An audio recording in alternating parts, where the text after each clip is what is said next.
with a grateful heart, give thanks to the Holy One. Give thanks because He's given Jesus Christ, His Son. Give thanks with a grateful heart. Give thanks to the Holy One. Give thanks because He's given Jesus Christ, His Son. And now let the weak say, I am strong. Let the poor say, I am rich, because of what the Lord has done for us.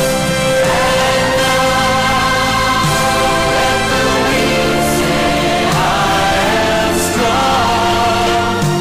Let the poor say, I am rich, because of what the Lord has done for us.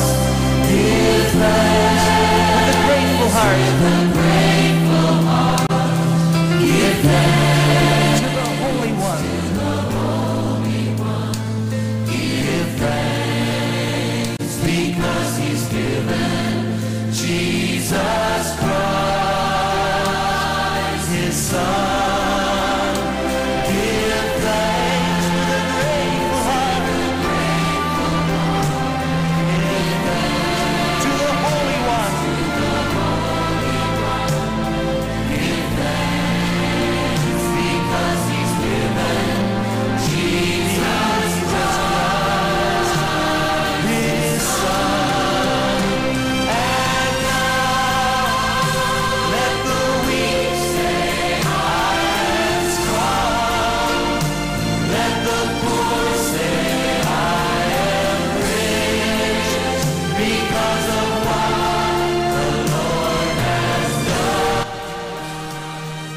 for us. Let the weak say, I am strong. Let the poor say, I am rich, because of what the Lord has done for us. We give thanks to the Lord. We give thanks. Okay, we may now sit down and let's watch the Pag-asa ko song.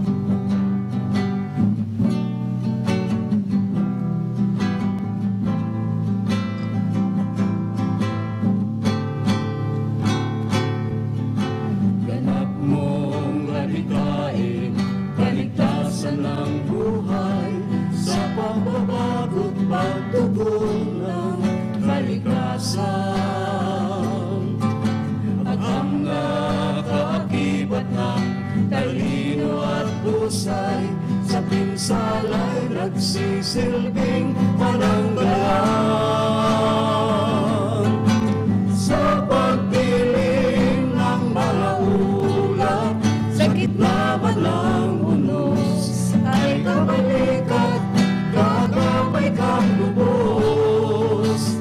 Sa pagtaas ng mga alon, at maging sa tagtuyo, sa bawat panahon, makakaasang pag-asa ko.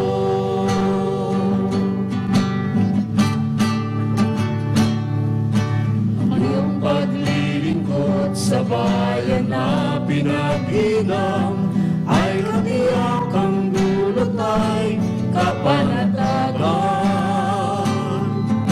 At ang nakakibat ng talino at husay, sa pinsala'y nagsisilbing pananggalang.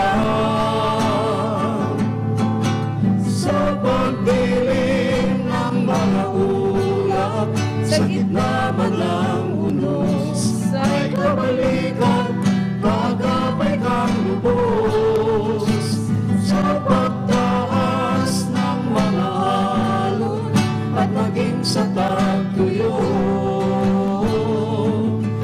sa bawat panahon, makakaasang pag-asa. Sa pagdilim ng mga ulap, sa gitna man ng unos, ay kabalikan, gagapay kang lubos. Sa pagtaas ng mga alon, at maging sa tagtuyo, sa bawat panahon, pag-asa ko, makakaasang pag-asa ko.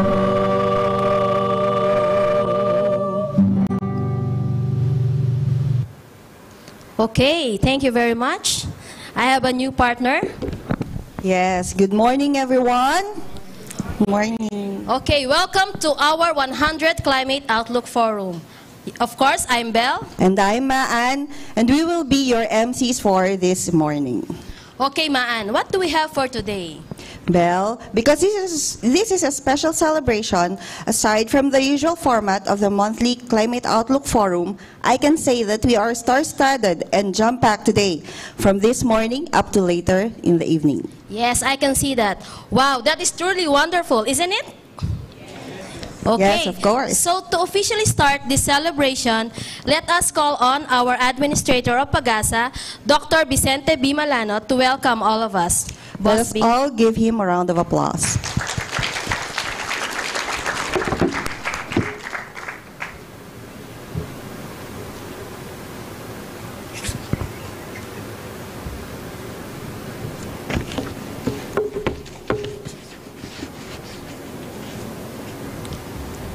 Secretary Fortunato de la Peña, our very own Secretary of Department of Science and Technology, Mr.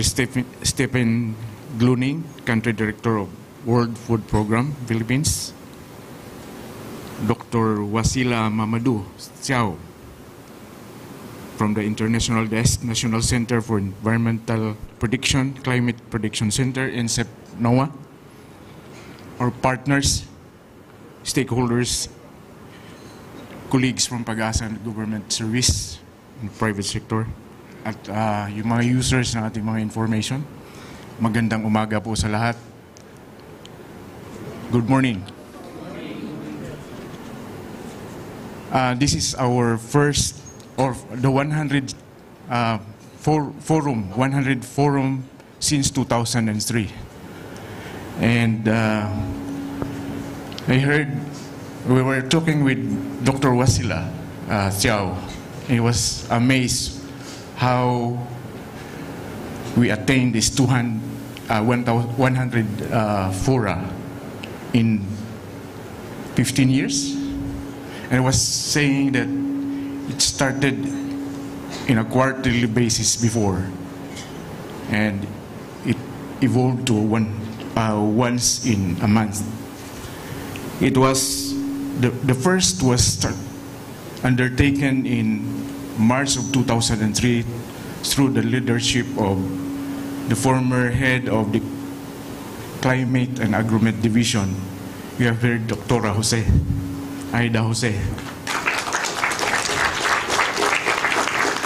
Without Dr. Jose, we will not be here today. And without our partners, we will not be here today. Thank you for all of you, and welcome to this 100 fora. I think we have already propagated this not only here in Metro Manila, but we have already conducted several number of forum in the countryside, in the Visayas and Mindanao.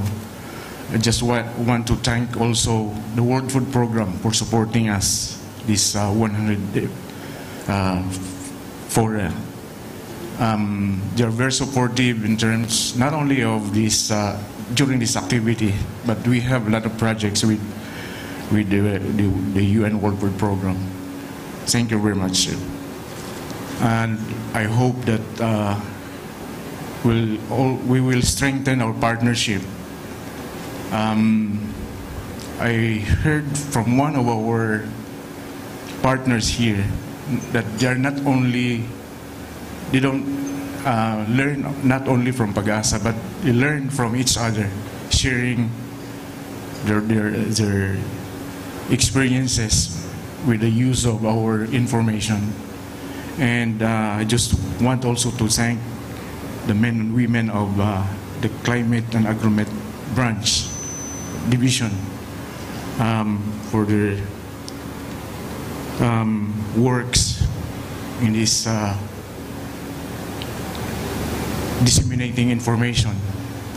And by the way, our information is not just from PAGASA, but we are downscaling it from different climate prediction centers and incorporating it with the local information. And we have here our people from the field operations. We were just conducting our team building during the last 2 days, 3 days. We hope that with their supports, we can impart our information to the different users in the countryside. One of the representatives from the north was saying, because this was only conducted, these activities were only conducted in Metro Manila before, so that by the recommendation of the representative from Kalinga, Apayao area, we started conducting this in the countryside, and we want in our modernization program, we will just saturate our users in the countryside with this information on how our works in PAGASA will be useful in their planning, in their management. And back in 2013, we were recipient of an award by the central bank. We did not know that our information is very useful also in their projection. We have increased our number in terms of partnership with different users, the local government unit. We have partners in the military and all sectors, I think. And I hope in the next 100 forum, our information will be well understood. And this is one of our target in how to bridge the gap between understanding our information with our users of our information. And I hope with the partnership that we have, we will address these gaps in this area. And once again, thank you very much for your support. Thank you very much for engaging in this type of partnership. Mabuhay tayong lahat.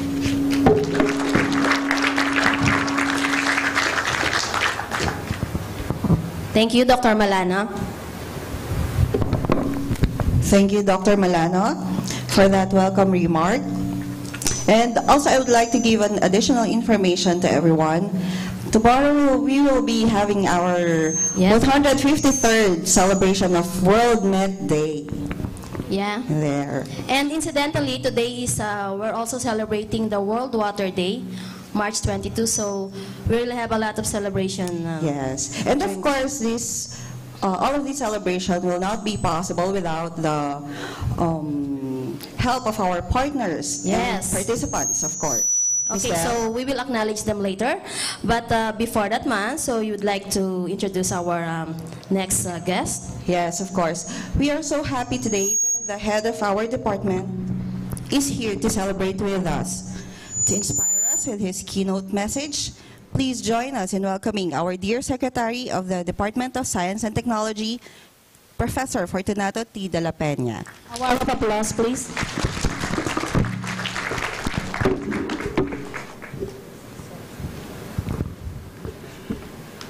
Good morning, everyone. Special greetings to our distinguished guests. We have Mr. Stephen Gluning, the Country Director of the UN World Food Program. We also have Dr. Wasila Thiao of the NOAA USA. And we have resource persons, of course, like the pioneer in climate outlook, Dr. Aida Jose, who was already introduced earlier. I can see here Dr. Alfonso Sabularse from the private sector. And I think, of course, to our hardworking colleagues in PAGASA, DOST. It is with pride and honor that we are here today to witness the 100th Climate Outlook Forum, or COF-100, which I learned has started in 2003. So it is good that Dr. Malano explained why it is 100.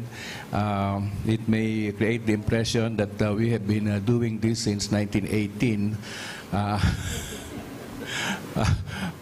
But it would not be impossible because PAGASA was established in 1865. So, but the Outlook Forum started in 2003, and it was explained why it is now the 100th Forum. So the conduct of this activity is actually a first of its kind in the world, testifying to the unwavering efforts of PAGASA to improve its service delivery. It may be repetitive, but it is noteworthy to mention that our country is one of the countries that is most threatened by natural hazards like tropical cyclones, heavy rainfall, extremely hot temperatures, extreme climate events such as El Nino, La Nina, among others. Just yesterday, Dr. Flaviana Hilario gave us an outlook on La Nina, explaining that in November they already had this forecast, and that it has been a phenomenon now already, La Nina. Now, before there was only PAGASA, okay, that was heavily involved in climate, okay, and disaster risk reduction. But today there are many other agencies, and I believe some of them are represented here today who are heavily involved, particularly in disaster risk reduction, management, and in climate change adaptation. In fact, probably not all of you know that in the clustering of the cabinet departments, one major cluster is the cluster on disaster risk reduction and climate change adaptation, alongside with the economic development cluster, the human resource development cluster, and the clusters devoted to peace and justice. And I think there are all in all about 6 clusters in the cabinet. And the Department of Science and Technology belong to 2 clusters. We belong to the economic development cluster and the climate change and disaster risk reduction cluster. We used to belong to a third cluster, which is human resource development and poverty reduction, but well, they decided to strike us out from that cabinet cluster, although I have insisted on attending the meetings of that cluster. Now, our vision, therefore, for PAGASA to be a national center of excellence and our nation's authoritative voice in providing weather and climate information, I think has been realized. But they have to keep it, improve on it and actually become a center of excellence in the region and probably internationally. And I think we are moving towards that direction. Once in a while, I go to PAGASA, not only to attend meetings, but to observe how they are working, particularly when the rains are heavy or when there is a strong typhoon. And I do observe that during those events, I can see our trainees in our, how do you call that program? Meteorology program, which runs for how many months? 1 year. For 1 year. Okay, so they have 40 every year, and I do observe that there are participants from other countries attending this training program. I've been there a number of times, and I always see that there are participants from other countries being trained in that 1-year meteorology program. So it is not only because we have improved our facilities or that we are getting more budgets, but I think more than that, we really have more, shall we say, people with high expertise, with expertise. So if you compare the profile, okay, maybe in 2003 when we started the climate outlook, and today you can see that there has been a marked increase in the number of people with master's degrees, with PhD degrees, and not only here but also abroad. So to me, that is a good indicator. But the best indicator is the accuracy of the forecast. So I am not ashamed to be referred to as the Secretary of DOST when the forecasts are good. Okay? I would like to thank, therefore, and congratulate our men and women of PAGASA for their hardworking and tireless service to the country, like 24/7. And I really am truly proud of you. Thank you very much.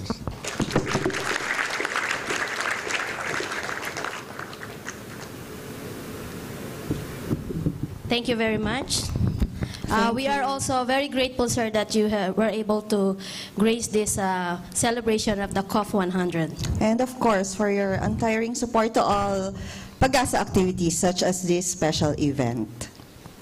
Okay, man. Since we are celebrating COF-100, we would like to request our stakeholders to kindly stand up as we call on your agencies, your companies, for proper recognition and for some photo ops. So let's do away with the just raising of our hands. So please stand up for proper recognition. Okay, man? Yes, first is the BSWM. The Bureau of Soil and Water Management. Okay, thank you very much for coming. Fisher, DOST. Over there, sa dulo. Thank you. Thank you. Philippine Red Cross. Philippine Red Cross. Thank you. Department of Agriculture, ATI. DAATI. Over here, Rhea. So mamaya po yung iba, i-script na lang natin yung pag-picture. Yes. Okay. NIA, Quezon City. NIA, Quezon City. Thank you po for coming. CLFAC. Okay, thank you, sir. CUSO, Trias International. Thank you very much, Thank sir. you. OML Center, OML Center over here in front, Rhea. MMDA. Of course, the MMDA. Ang tagapangalaga po ng ating mga Yes, thank you very kakalsadan. much. LGU of Tuguegarao. Thank you. OCD, Quezon City. OCD, QC. Thank you, ladies. ERDB, Thank you, ma'am. Maynilad. Of course, Maynilad. Thank you, Thank sir. you. Aldis Incorporated. Of course, Thank Dr. you. Sabolarse. NPC. Thank you. Thank you, sir. NEDA.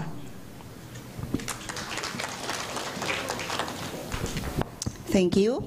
UNWFP. Thank you very much. DPWH.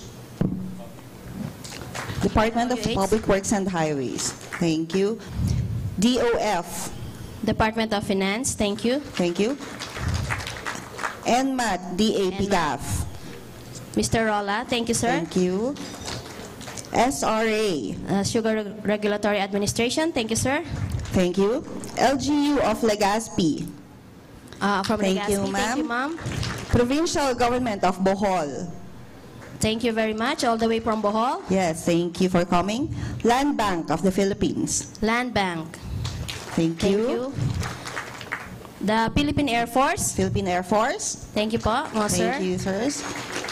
PNA. Philippine News Agency. Thank you, ma'am. Thank you. FIVOX. Okay, our sister department. Agency. Yeah.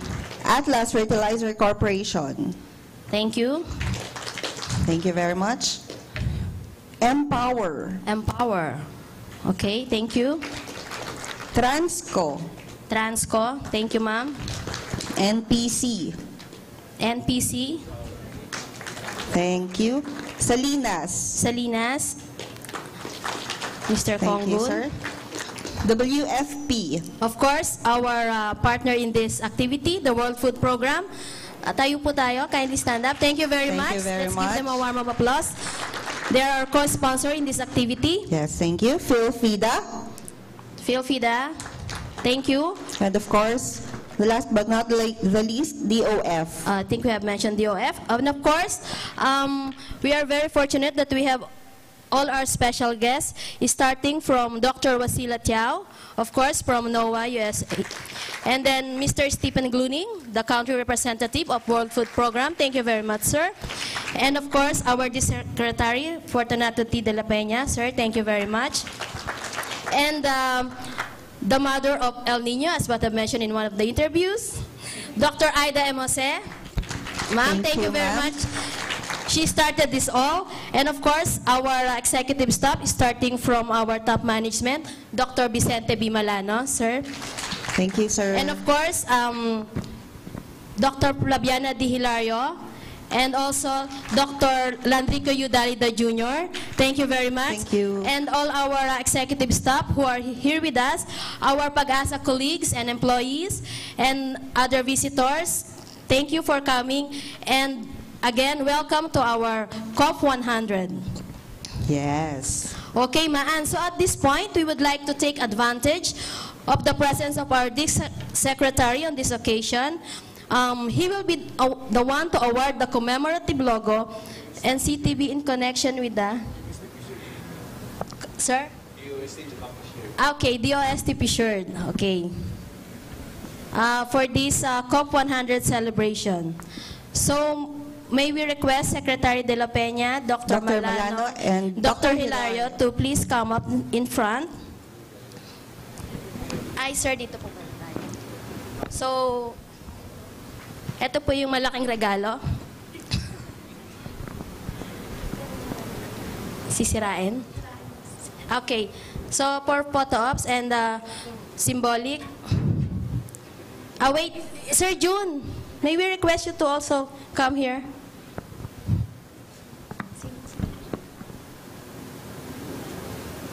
Mamaya. Tapos po. Alis po ako. Ano? Ayun, pumitin siya, diba?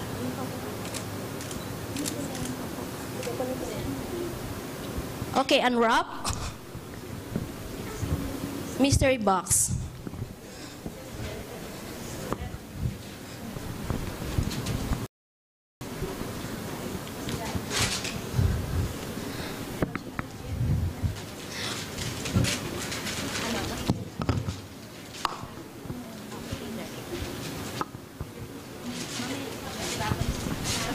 Sige sir, sirain nyo na po.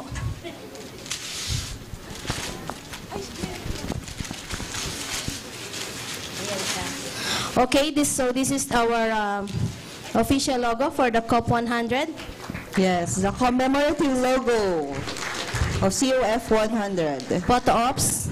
Okay, so it will be displayed in our lobby. Yes. And of course, in return, PAGASA will give a token of appreciation to Secretary de la Peña. Okay. Thank you. Thank you so much. Asan yung baba?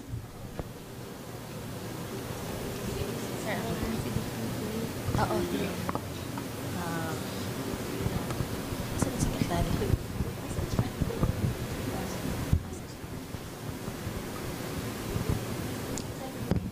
Okay. Another post.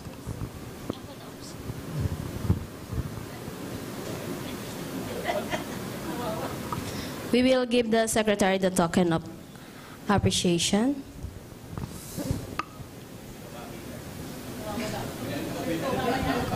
So yun po pala yung mystery box, sir. Okay, so let's move on with the what's next, Maan? Yes. Now the next person who will convey his message is one of our key partners in this event. The COF-100 would have not been possible without their sponsorship.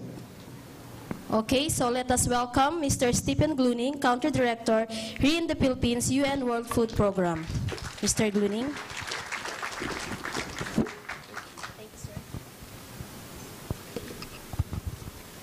Thank you very much and good morning.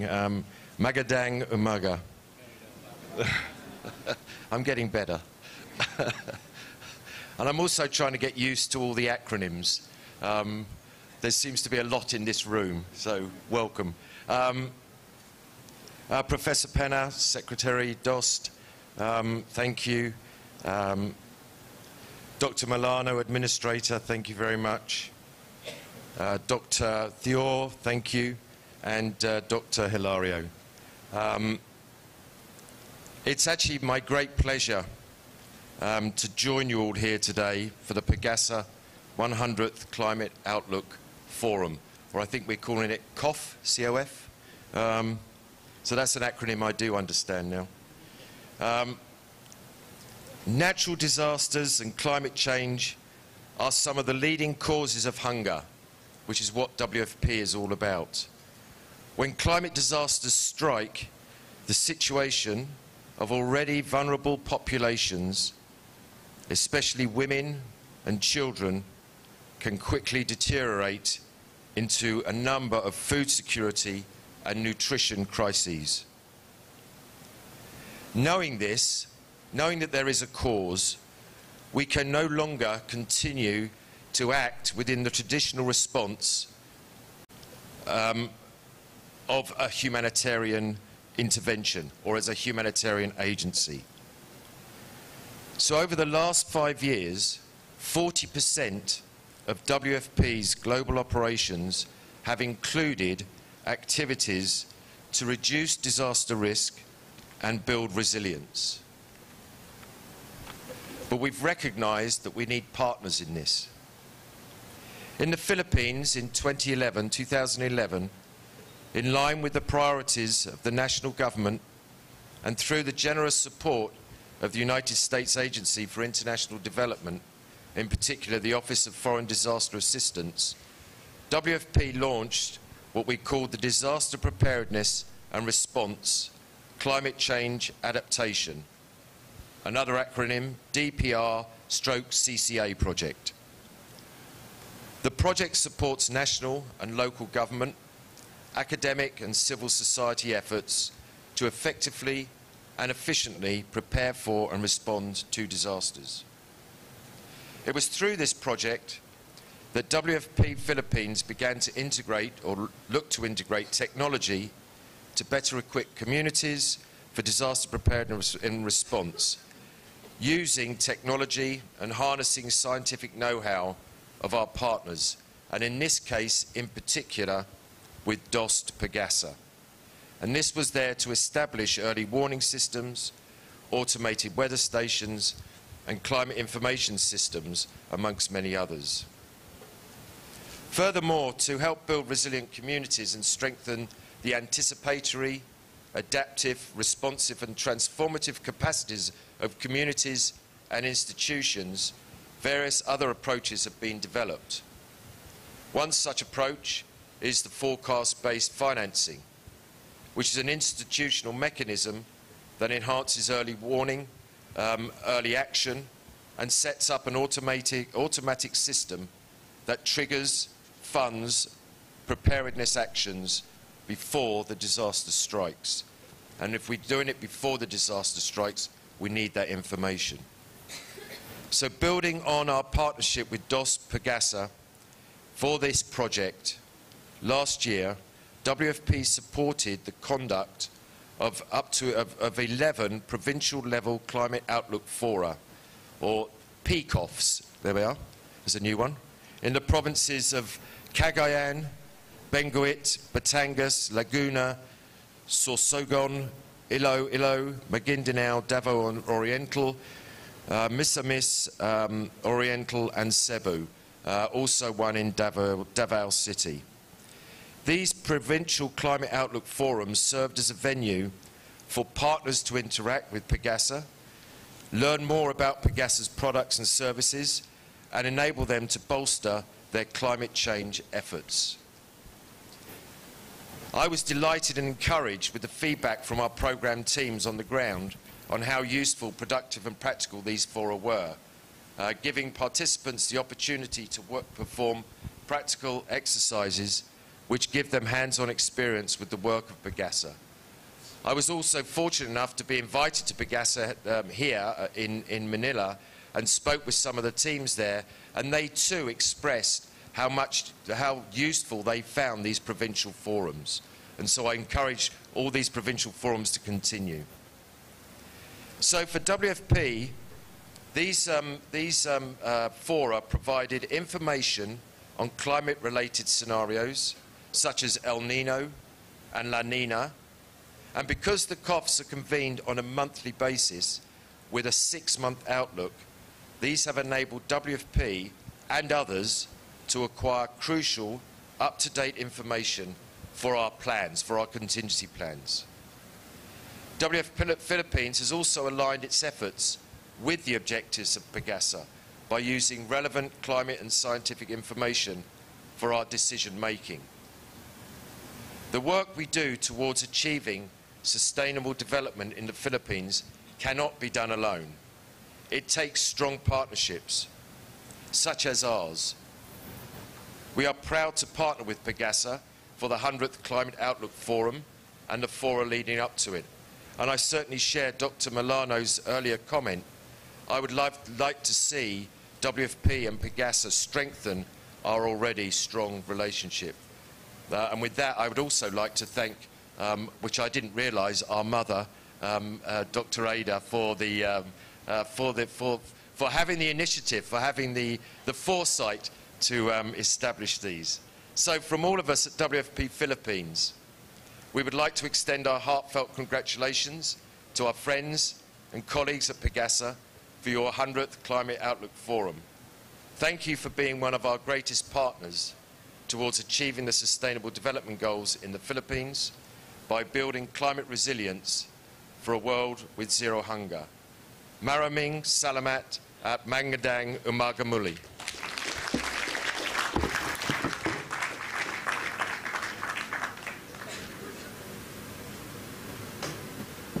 Thank you very much, sir.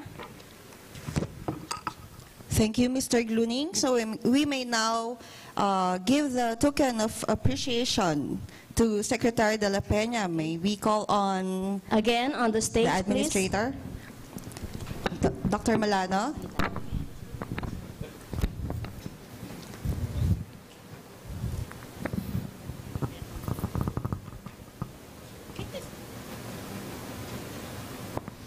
Okay, presenting the token of appreciation for Secretary De La Peña and of course Sir June. Wait.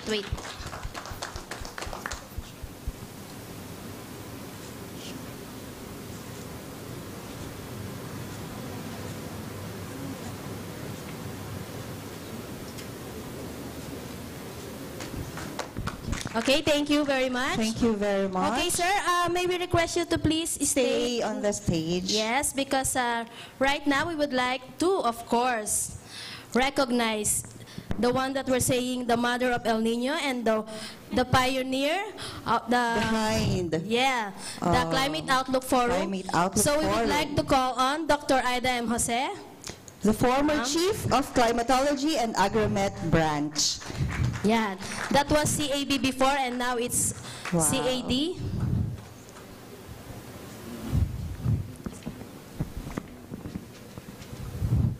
Okay, presenting the bouquet and the, Plaque of recognition. yes, the plaque of recognition. So, I will just read the plaque of recognition. This plaque of recognition is given to Dr. Aida M. Jose in grateful recognition and sincere appreciation for her wisdom and ingenuity and for pioneering the conduct of National Climate Outlook Forum as a major platform for climate information dissemination of PAGASA.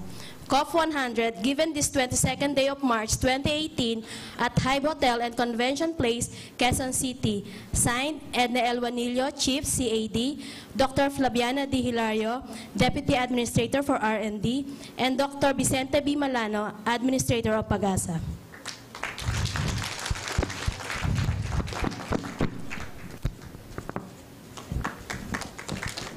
There. Thank you, Dr. Aida M. Jose, for being the mother of El Nino in the Philippines. And, of course, the woman behind the COF. And may we invite Mr. Gluning and Dr. Wasila to please come up on stage for the photo ops. Thank you, sir. Okay, and then later we will have our group photo.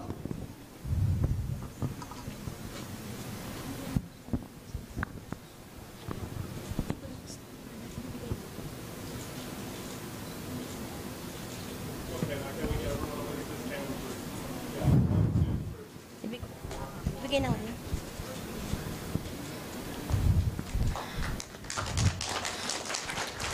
Okay, and one more. We will also give the plaque of appreciation to Stephen Gluning. So it's just the same message, so we'll just give it to Mr. Gluning. Thank you very much, sir, for co-sponsoring with us. That's a plaque of appreciation.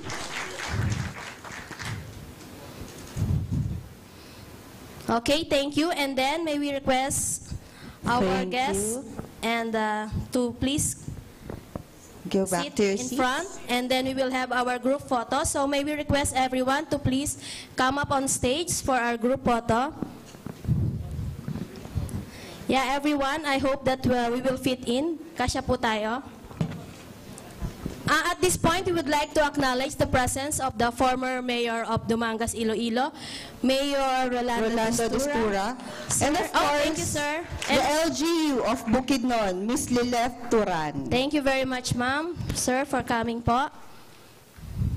Okay, so you may sit. Sir June. Okay, so Everyone, please po, come up on stage for the photo op. kasya po tayong lahat. Naniniwala ako. May we request, pakibaba lang po ito. Ako na, mabigat. Hotel. Ay, si ma'am, bigyan po natin siya ng upuan.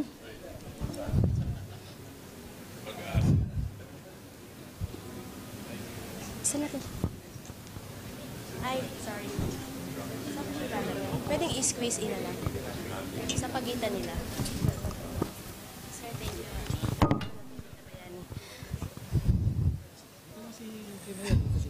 Sakas po si si Dr. J.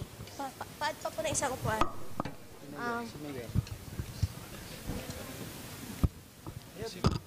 Si ma'am. Kayo ang mother. Yes. Mayor, dito na kayo. Ako po. Ay, naipit na po ako. Sige po. Rhea, kasya dun sa ilalim. Isipin mo lang lahat, sexy tayo. Dito sa harap, yung mga LOC. By the way, yun po mga naka-green na pang pure gold. Kami po yung LOC. Ay, mga pure gold. Pwede po tayo sa harap. Hindi na po ako makalabas, sorry. Ma'am, usog na po tayo dito. Yan. Pwede pa po sa likod. Sa harap. Sina Ma'am Cynthia. I guess, Miss Bell, we will just have our separate photo ops for the local organizing committee. Is it okay with us? Okay, sure. So another... Mo hindi na kasha. Okay. We'll just have our photo later. Okay po. For the first batch, ipo-photoshop na lang po natin. Kaya po yan. Okay, okay. Let everybody smile.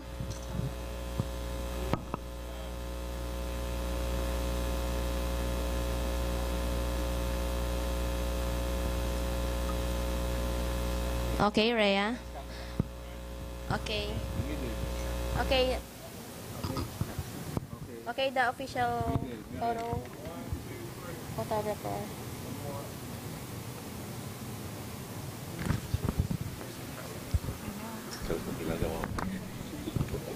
Okay. Thank you. Yung next batch po. Sir, dito lang po kayo. Okay, next batch po. Alis ako. Thank you, everyone. You may now go back to your seats.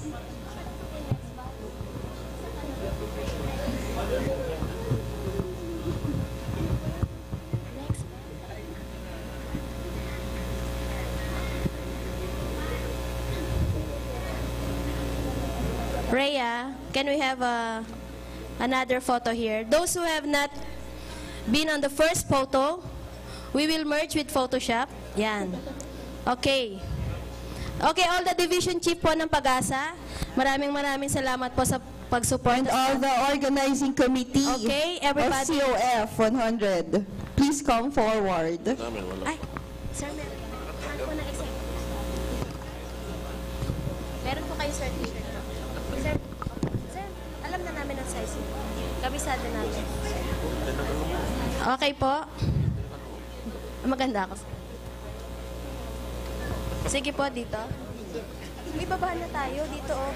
Dito na ulit tayo. Para dun sila sa taas. Diyan kayo, sir. Halika, Ate, dito tayo.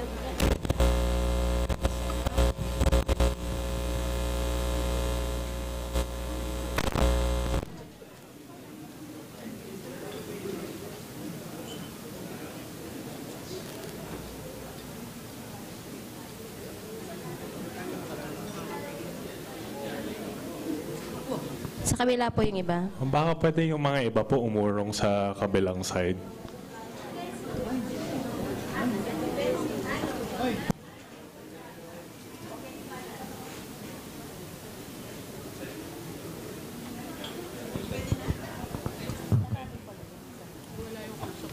Okay.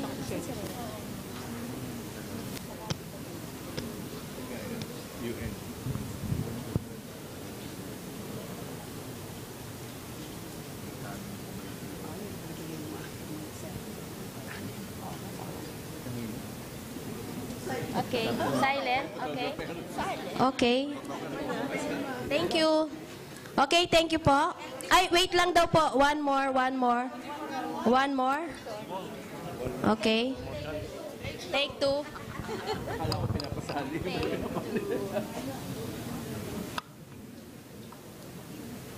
Okay.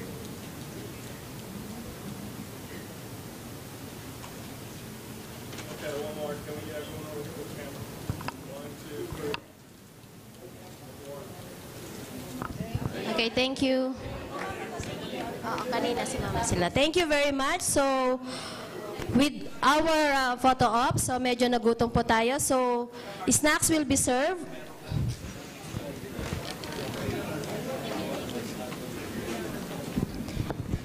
And we would like to acknowledge the presence of one of our stakeholders from CARE.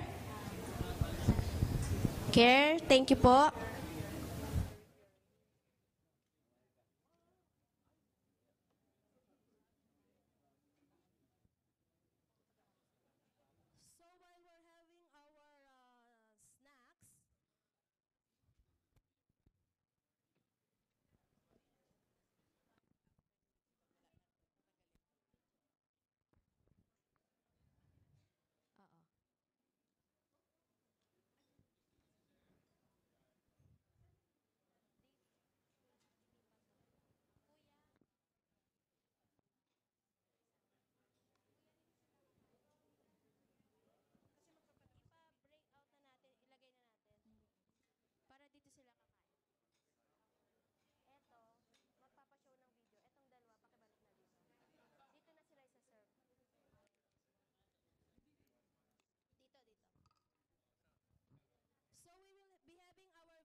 Usog lang po natin dito para makapanood sila. So, ilipat lang po natin. Sir, dito na po muna kayo, sir. Apo, akin na, ma'am.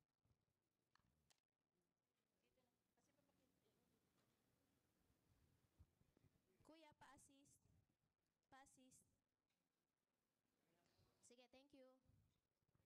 Akin na, ma'am.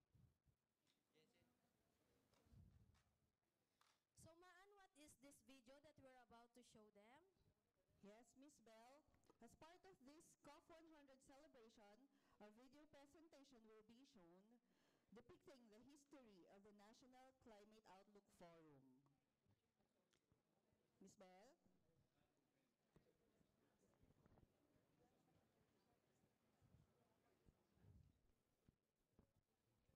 So while we're having our snacks, so we can...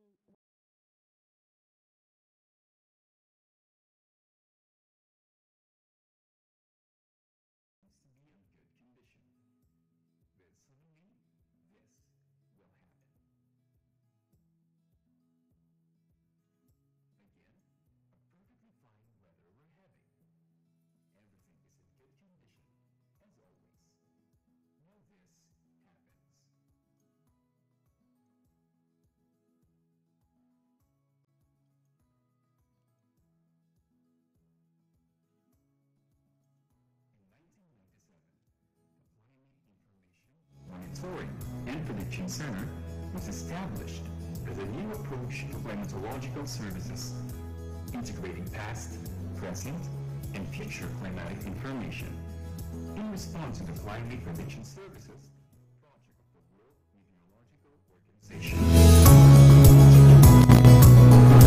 Ang Climate Outlook Forum ay nag-umpisa ng 2003 under the leadership of Dr. Hive, former chief of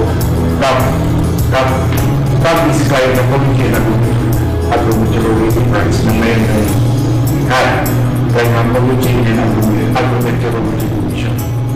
So, ang COF or Climate Outlook Forum was very important to the basis during those times, owing to seasonal prediction services.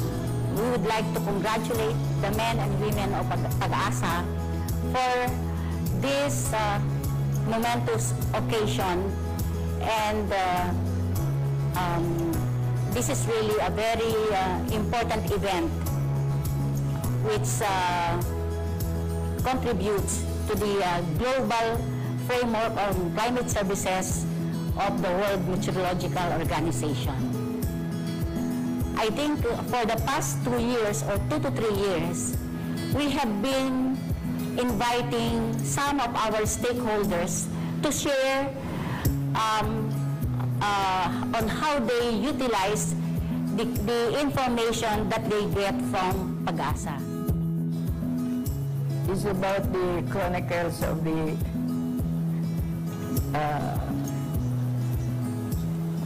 activities that were used that led to the organization of this monthly climate outlook forum.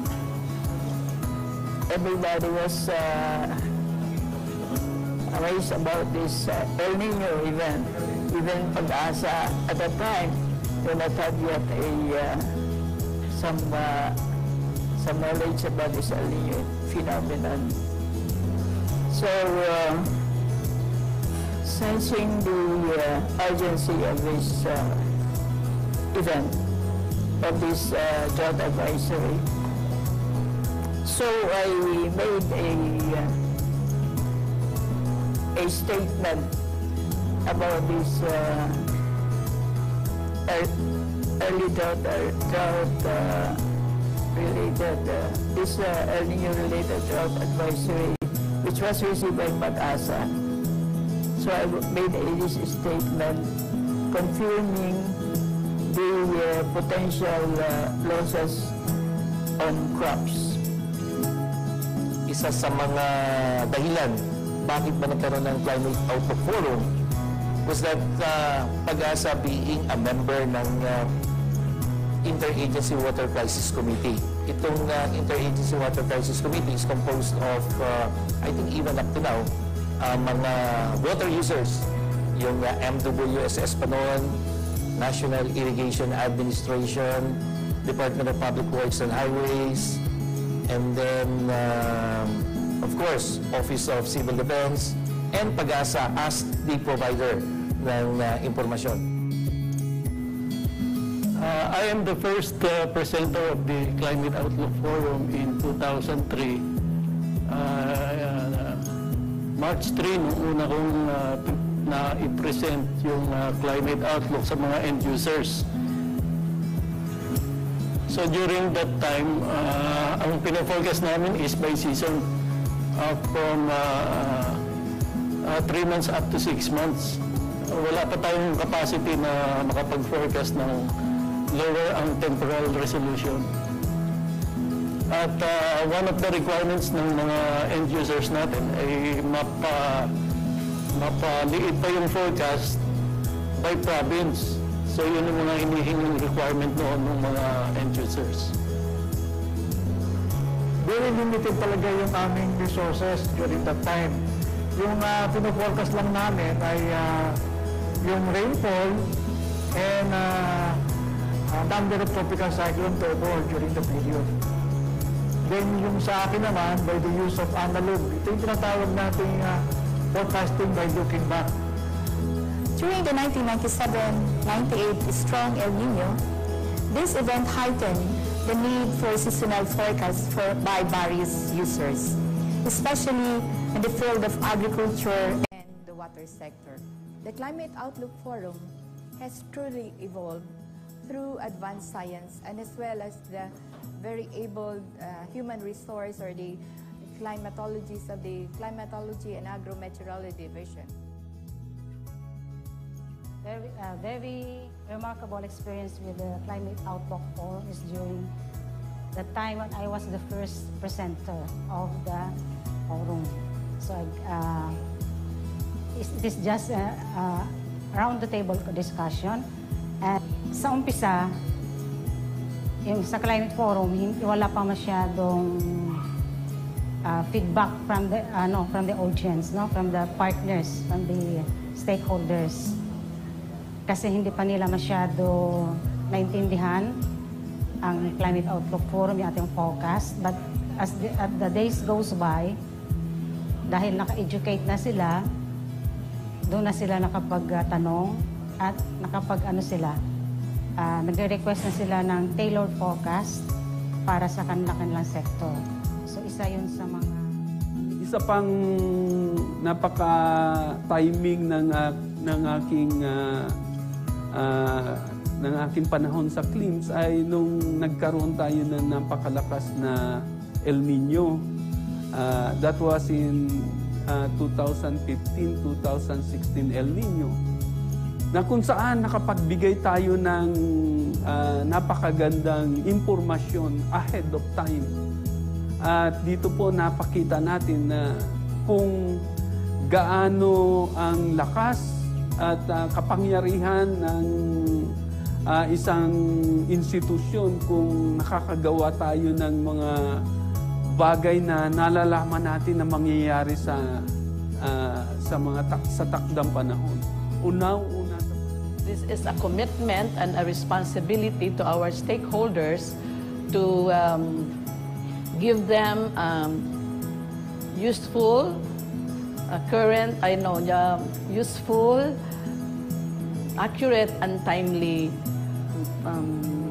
updates on seasonal climate forecasts, and of course some of our other climate products and services.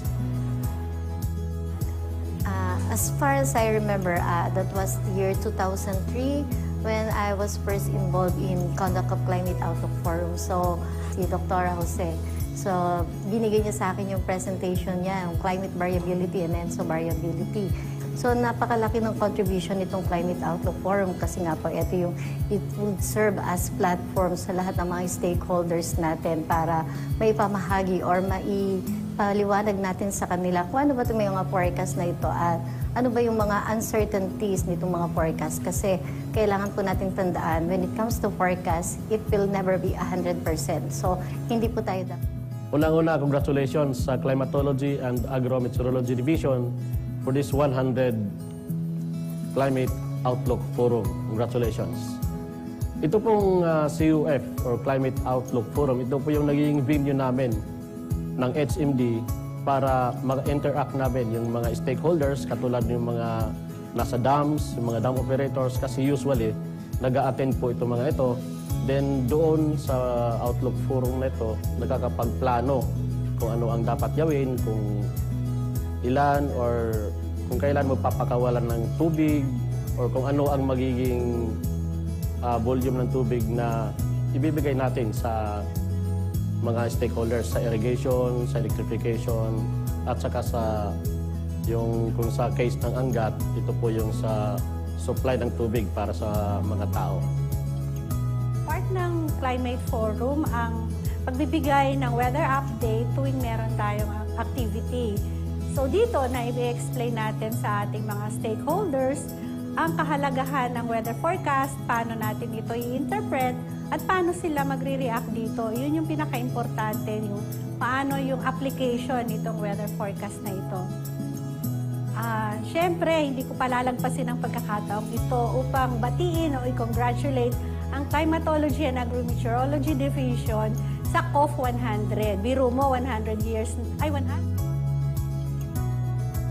As one of CLEM's flagship activity, the Climate Outlook Forum as a platform to disseminate climate information and so update an outlook in the coming seasons, provides opportunity for a regular dialogue between PAGASA and stakeholder institutions to promote enhanced understanding of forecast products and services, including their limitations and uncertainties, and better appreciation by PAGASA of users' information requirements.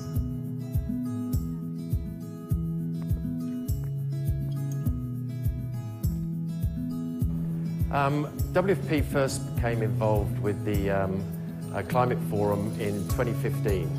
We were invited to one of the forums, and we came with a very open mind. And why did we come? Because we were very interested in the effects of climate. We wanted to understand more about it, and we recognised that PAGASA was the lead agency, a lead government agency for this for the climate outlook, and we needed information for us to be able to better understand how climate was affecting the environment in the Philippines.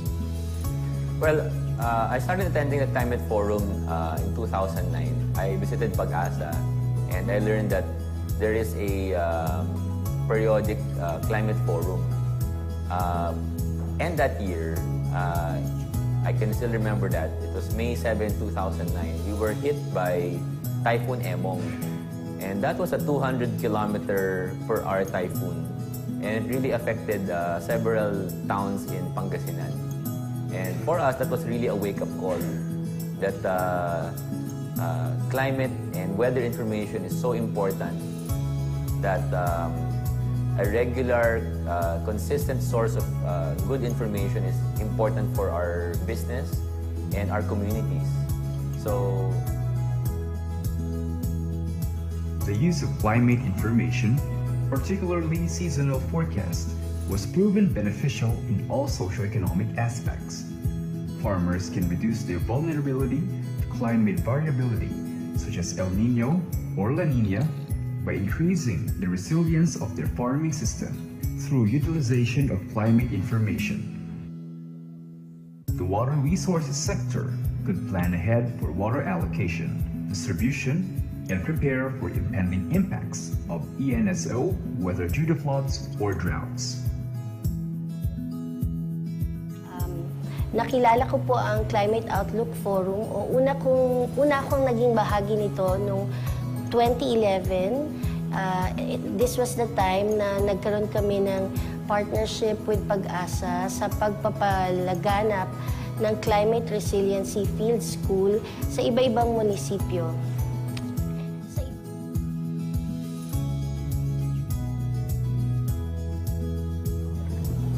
The NWRB is the mandated agency of the government in the administration of the water resources in terms of regulation, allocation, and conservation. And we believe climate information are very relevant in terms of securing water availability in our water system, particularly groundwater and surface water. And we hope that with the guidance of PAGASA, we will be continuously informed of incoming weather changes so that we can advise all our mango growers in the Philippines. The agricultural sector is very, very thankful to PAGASA.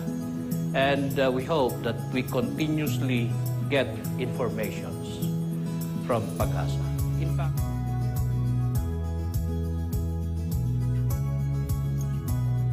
when I presented the different applications and uses of climate information specifically for agri-production. So I presented the different ongoing projects by the department in terms of developing our IPRIMA system or decision support tool for enhancing production and risk management in agriculture, as well as... This is around 2016 when we were just fresh out of the El Nino that year, and there were already indications that a strong La Nina may follow the strong El Nino. And because of this...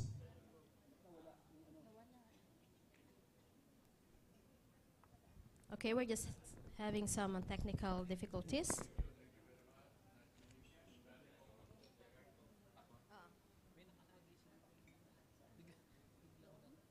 Paging the IT from the hotel.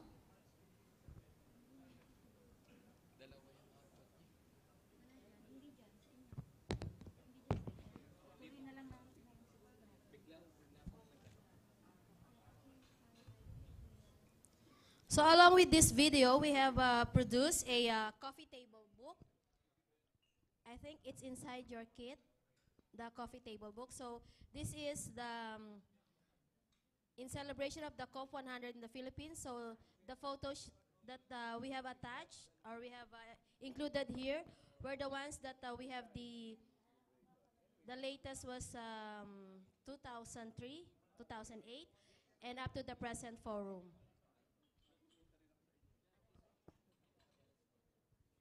Okay, so it's not our fault, it's the fault from the hotel. Somebody doing something else. Okay, so, we will resume.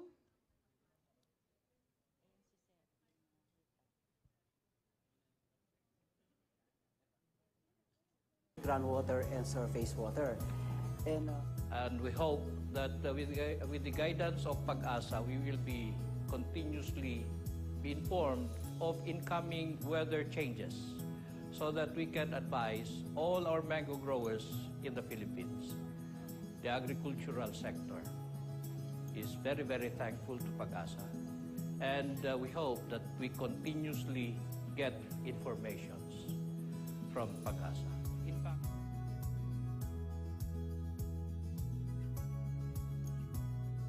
when I presented the different applications and uses of climate information specifically for agri-production.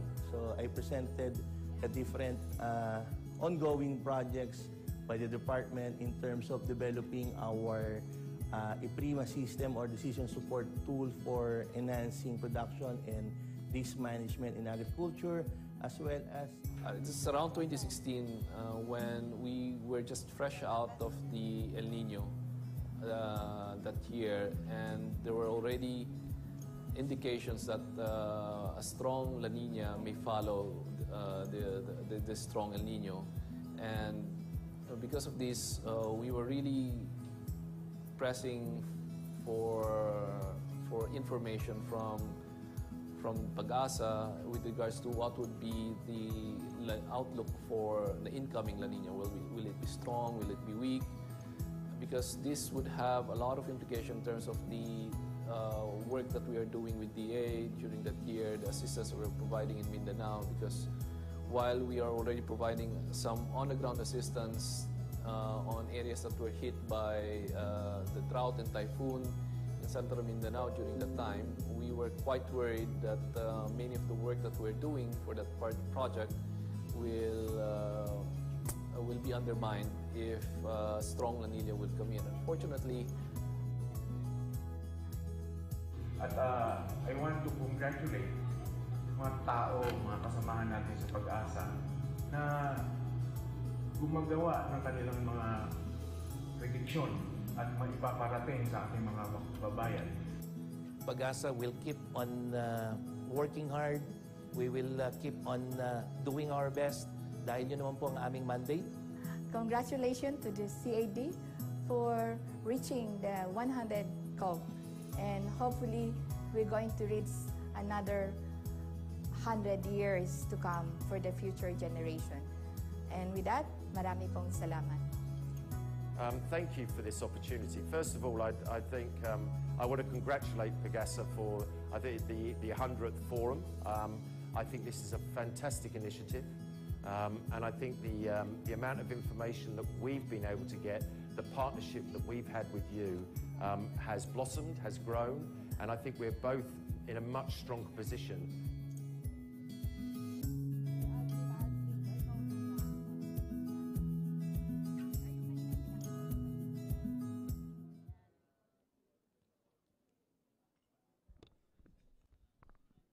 There you go. Thank you for watching, everyone. So that video gave us an insight of what transpired from the inception of COF up to the present time. Miss Bell? Yes, Maan. So, on that note, we would like to call on once again the mother of El Nino. So, Dr. J, we would like to call you in front. We have some surprises, and of course, it is your chance to give us some message to inspire us to keep on going for the next another century of COF. Dr. J, so may we request you to, siguro upo na lang si ma'am sa harap, no? Sige, ma'am.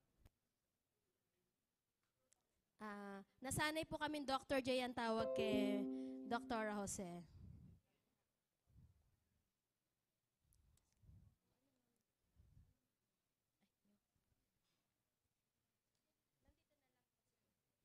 Para mababa.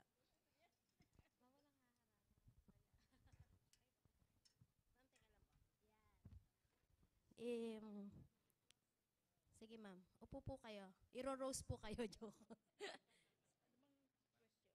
Wala naman pong question ma'am. Kayo po, any message you would like to share po sa ating mga suki, ang ating mga stakeholders na wala pong sawang uma-attend since day one na the first Climate Outlook Forum, yung iba po nandyan pa rin, and then nadagdagan na po sila na nadagdagan. So we are growing, and of course, lahat po na ito ay utang na loob namin sa inyo. So Dr. J, any message po?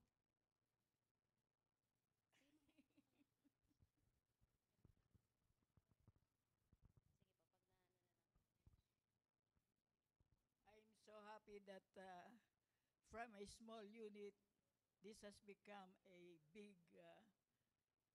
big organization And the use of climate information and forecast is now being utilized by several end users. And I'm so happy also that my former co-workers in this climate information and monitoring prediction section, they are doing well. And and also they are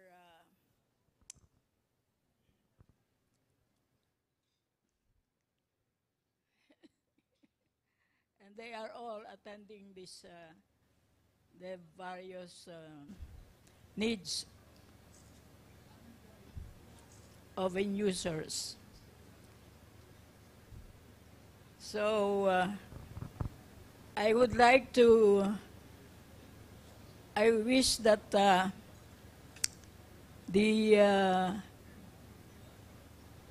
people of climate information and monitoring and prediction services, that they will improve more, because the needs are always there. They are getting bigger and bigger because of these extreme climate events. Flavi, nirose naman ako. I'd like to thank my right hand here, and now the Deputy Director, Dr. Flavia Hilario. And Miss Swiss.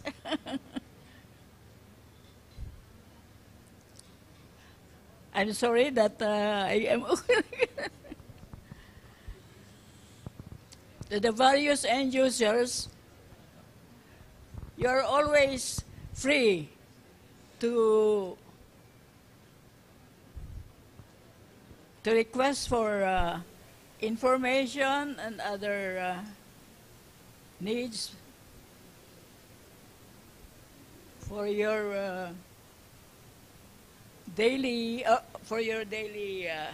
operations in your offices. I would like to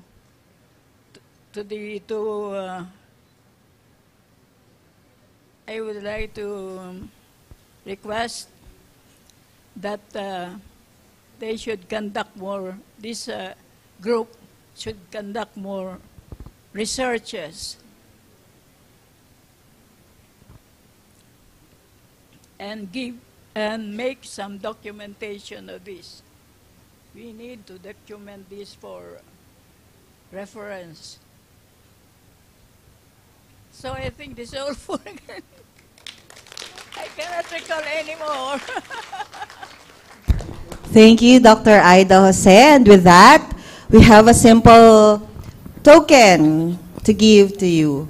Yes, may we call on Dr. Flavia Hilario. And Dr. June Dalida, sir. And Dr. Malano, of course, sir. Simple token.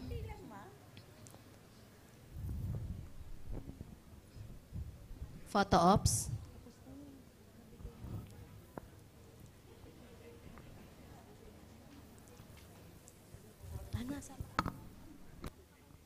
Miss Solis.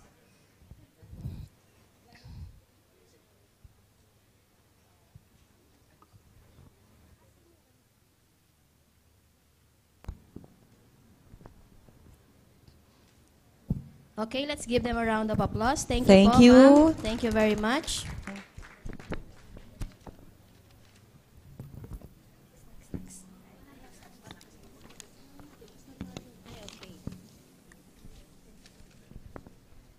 So thank you. And we would like to remind everyone to please get the, we have a survey, some sort of survey, and later if you have some free time, just tick some items there. Actually, it's not a very long survey. It just so happened that you have a lot of choices there. So kindly take time to answer it, and we will be glad to have your feedback with that. Okay? So for our next speaker, I think she's already ready, and with the presentation, Mark. Oh. Of course, to discuss about the Asian COF process and prospects, let's all welcome the Deputy Administrator for Research and Development, Lead RAV Working Group for Climate Services, Dr. Flaviana D. Hilario. Magandang umaga po sa ating lahat. Again, nagpapasalamat kami, narito ang aming mother po ng El Nino at saka ni La Nina. Medyo nagbago po yung topic. Anyway, we are celebrating the 100 Climate Outlook Forum, which is being done on a national level. Sa ngayon po, we are now doing an Climate Outlook Forum for the ASEAN region. So yung pong 10 countries, I think, ilang years na ba yun? 3 years? And I think last year, we actually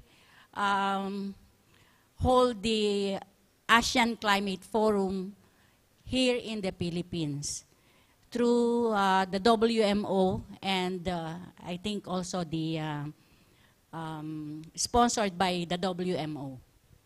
Okay, so I will be talking about the new initiative, which is a combined effort of the World Meteorological Organization as well as the ASEAN. So actually, under the World Meteorological Organization, the Philippines belong to what we call as Regional Association 5, wherein the countries involved includes Indonesia, Singapore, Malaysia, Philippines, Brunei, and the other island countries, I think around 15 island countries. But in terms of another association, which is the ASEAN, Association of the Southeast Asian Nations, there are 10 of them. Some of these countries like Myanmar, Thailand, Cambodia, they are not member of the Regional Association 5 of the World Meteorological Organization. But since we combine the two, now we are now providing information on climate within these 10 ASEAN nations. Okay, so just an overview of this new initiative. We call this as Regional Climate Centers, or RCC. So another acronym. So under the World Meteorological Organization's Global Framework for Climate Services, this is where we would like to have a worldwide mechanism for coordinated actions to enhance the quality, quantity, and application of climate services. So within this framework,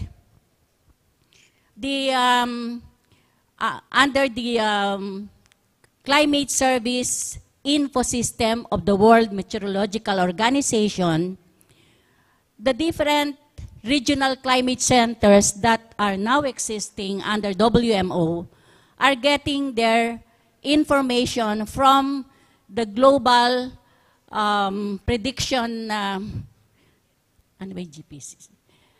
centers, global producing centers of climate information. And then this is now being utilized by the regional climate centers and also the regional climate outlook forums, and ultimately the national meteorological and hydrological services.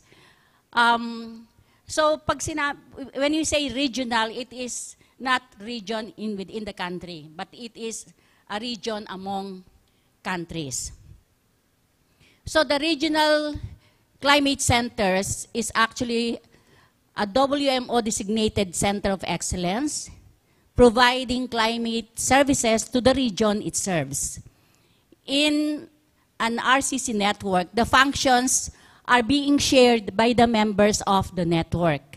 Sometimes it's not only one country who provide information about the region, but it is shared by other member countries who can provide this information.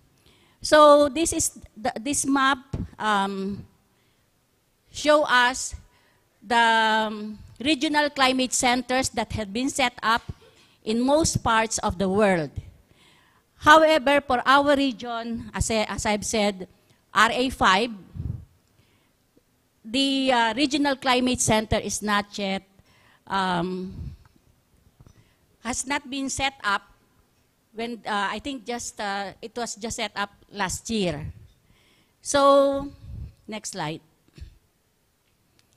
So, with that,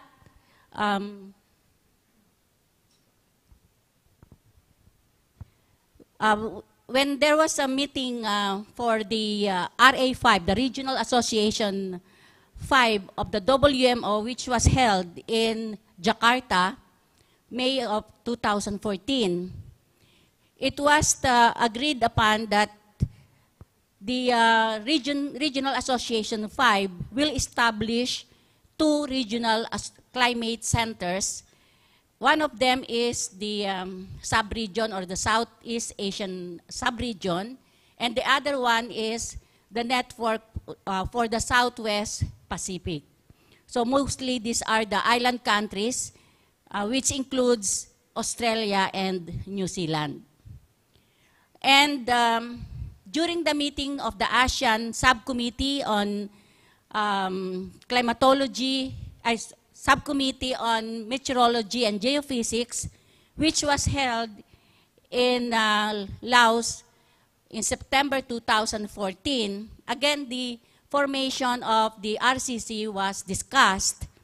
And in October of 2015, a meeting was held in Nadi, I think this is Fiji, wherein our administrator attended. Again, there was the discussion on the establishment of RCC for region RA5. And in February 2016, the WMO Regional Association 5 Working Group on Climate Services met in Singapore, and during that time, we discussed the implementation plan for the RCC. Next slide. So this just give us the roadmap, and these are the timelines. So with the various, it started, as I've said, in 2014, and finally, in November 2017, we are now on demonstration phase of the Regional Climate Center. And so the duration for the demonstration phase is from 1 to 2 years. So after that, it will now be a full implementation if we pass through the demonstration phase. Okay, so the primary responsibility of this RCC is of course, to provide information on climate, this should be regional in nature. So it should not duplicate the services provided by the national meteorological and hydrological services.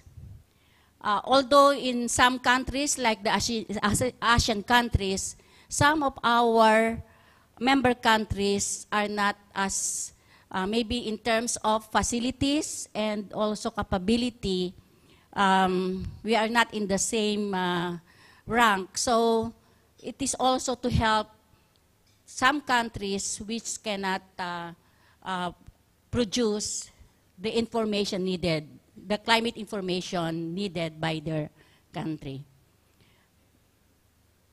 So to produce this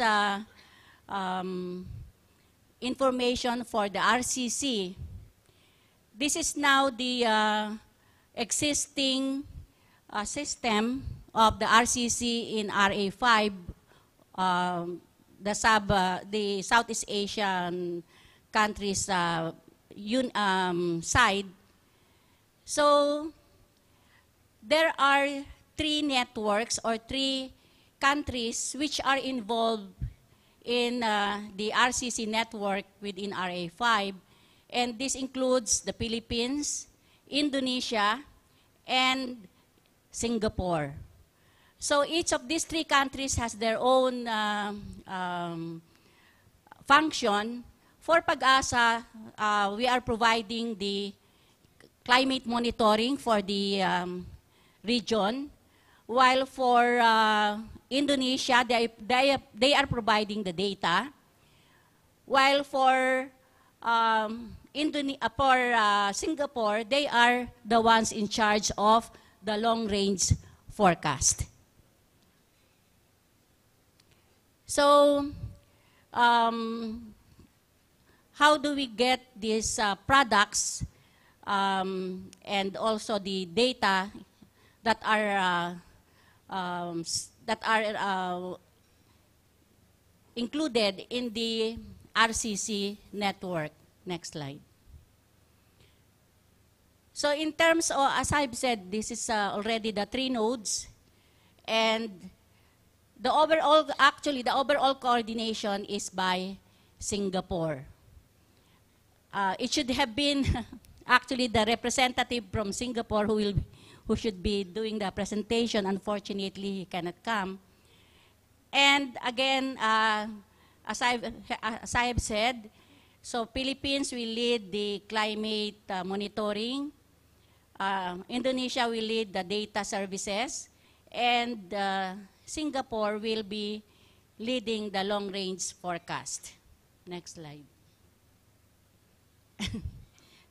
I hope that you can still see this. So this is actually the website.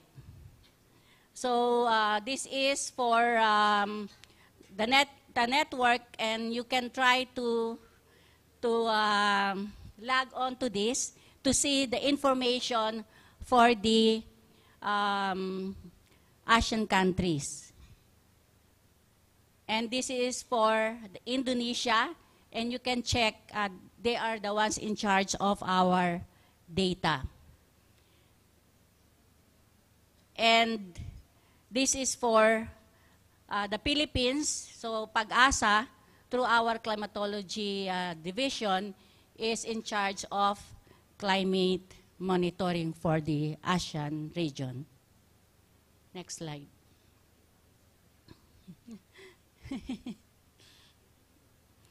So they are asking for feedback, and I hope that since this is just on demonstration phase, you can try to see this website.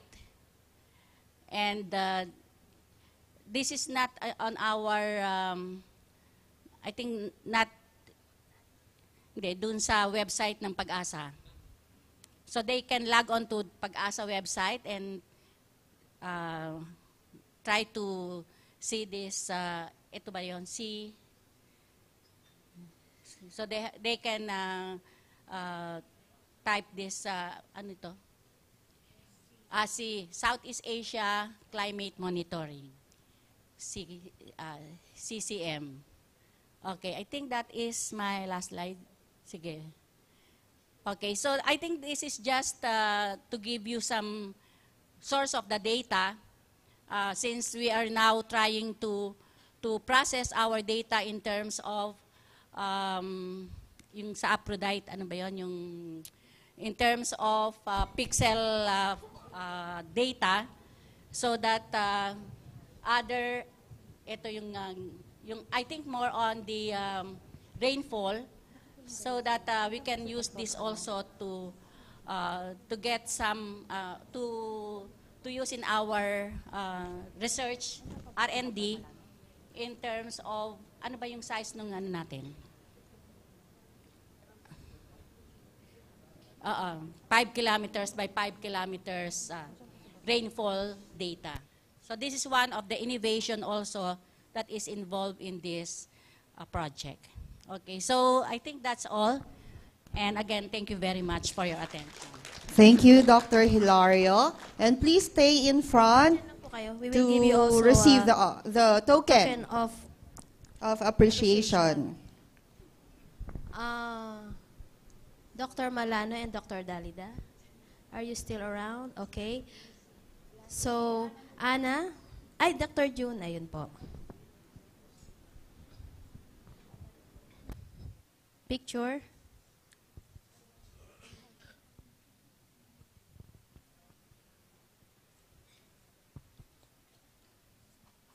Thank you very much. Thank you po, ma'am. At this point, we would like to acknowledge the presence of our stakeholder, R1. R1 po. Ayan, Miss Hazel, thank you for coming. Palakpakan po natin.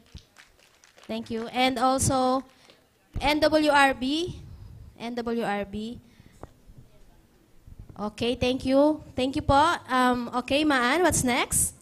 Yes, for our next speaker, we'd like to call on the Climate Prediction Center from NOAA, USA, Dr. Wasila M. Thiao.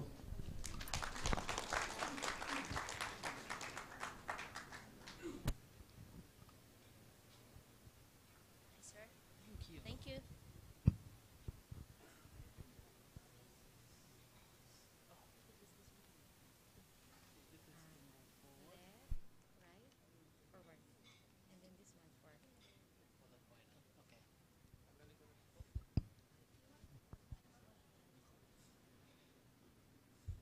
Good morning. Good morning. My name is Wasila Mamadou Chow. So I work for NOAA at the Climate Prediction Center. And I have been with the Climate Prediction Center for actually 24 years. So I lead the international desks, which provide access to NCEP data and products and services throughout the world. So the Climate Prediction Center is NOAA's center that is responsible for operational climate monitoring and climate forecasting for the United States. But because we are part of NCEP, the National Centers for Environmental Prediction, we run, of course, global models. And so we really, because we have, the United States has a policy of free access to data and products, we can leverage our resources to extend our forecast beyond the United States and to share this expertise with the rest of the globe. So the Climate Prediction Center reached out to the global community by providing access to regionalized weather and climate forecasts that is of use primarily to support the United States mission overseas. We work a lot with USAID, Defense Department, State Department, but also we do work with stakeholders around the world, meteorological services, through our partnership with the World Meteorological Organization. So when we talk about climate, of course, the dominant mode of climate variability is the El Nino Southern Oscillation. So the El Nino Southern Oscillation, which happens in the Pacific, affects the Philippines, but also does affect the United States. So we really devote a lot of resources to the monitoring of the El Nino Southern Oscillation, looking at the impacts over the United States, but also around the world. So I'm going to talk about here the current state of the global climate. My outline today will start with the ENSO update, because as we all know, it is the dominant mode of climate variability on the international time scale. And then I'll talk about the current state of the global ocean and atmosphere, and then I will also discuss the forecasts. So at the Climate Prediction Center, CPC, we have developed an ENSO alert system that we activate only if conditions are met to declare El Nino or La Nina. First as a watch, and then as an advisory. A watch if we predict that an event, El Nino or La Nina, will occur, and when the event is there, we have an advisory. So currently, we have a La Nina advisory at the moment, and this is a synopsis that goes with the advisory. A transition from La Nina to ENSO neutral is most likely with 55% chance during the March-May season, with neutral conditions likely to continue into the second half of the year. And this is updated on a regular basis every month. And the last update was on March 8 of 2018. And this is the link where you can have more information on the ENSO diagnostic update.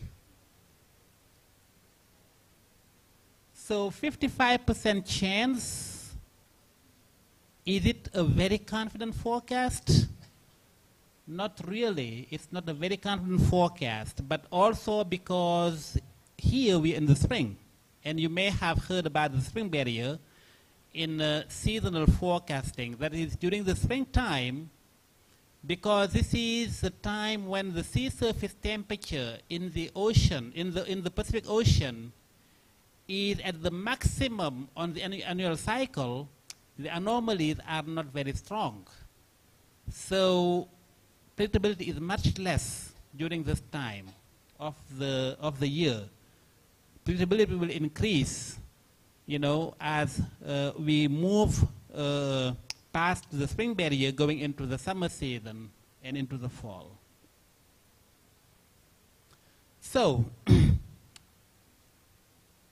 I know that in this audience there are many people who are not meteorologists or who are not oceanographers, so I'll try to be a little bit careful in using lay term in discussing these maps. But I'm sure that since this is the 100th Climate Outlook Forum, many of you have already seen maps that are similar to this one. So what we're looking at here, this is the current state of the global ocean.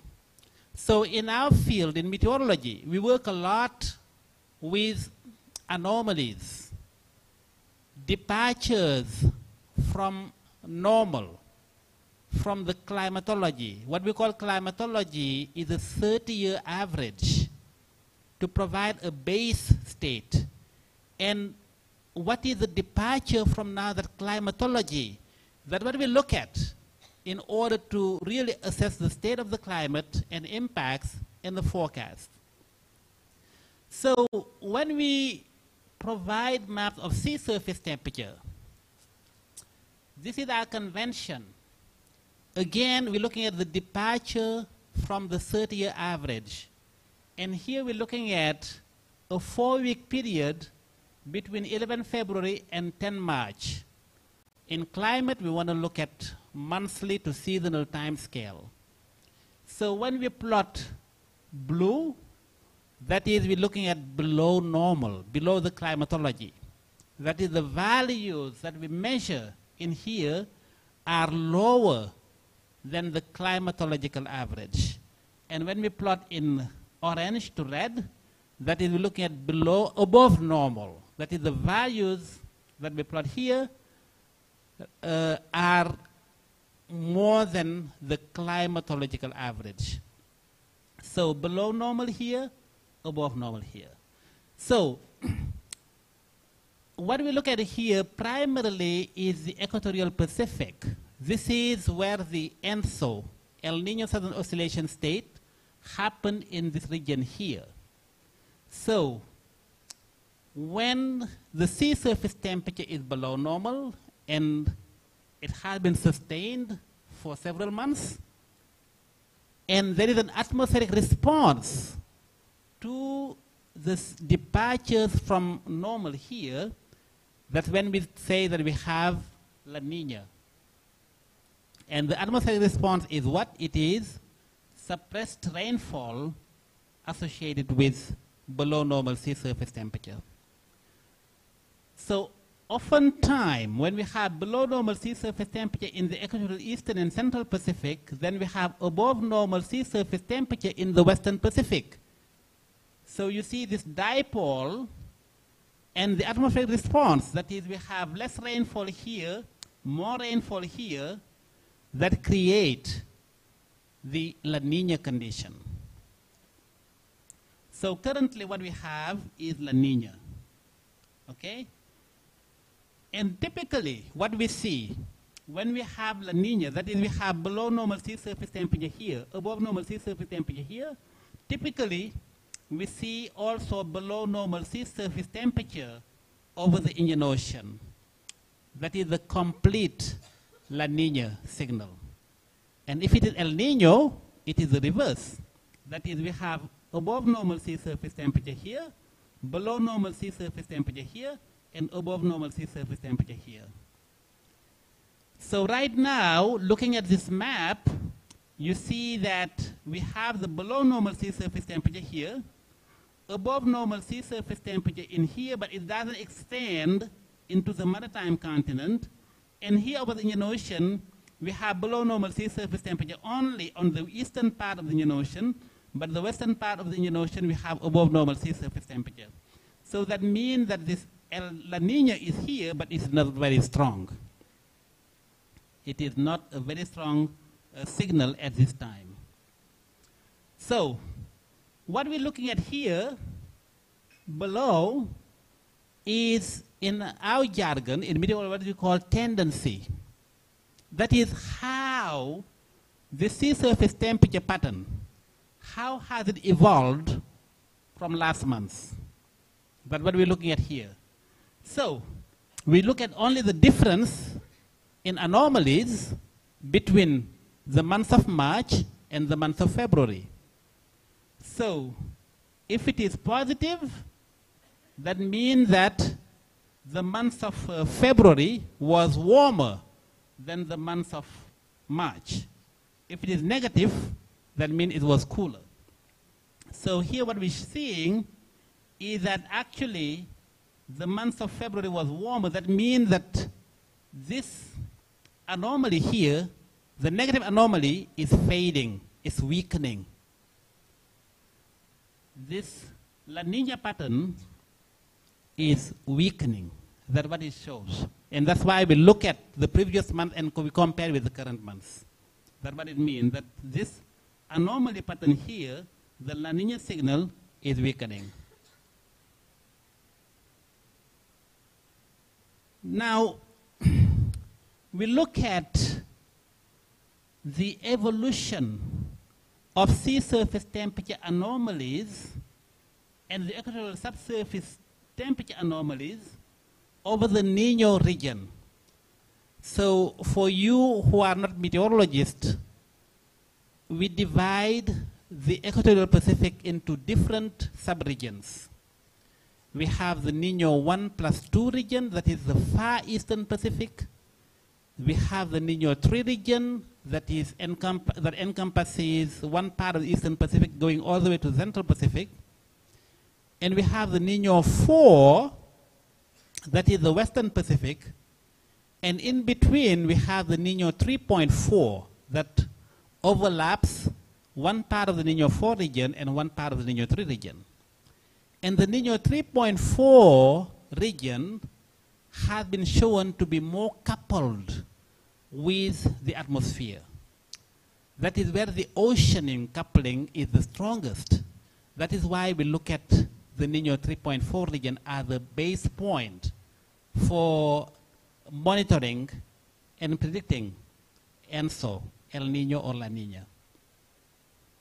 So here we're looking at the evolution of the sea surface temperature anomaly in those different regions that I have mentioned, Niño 4, Niño 3.4, Niño 3, and Niño 1+2.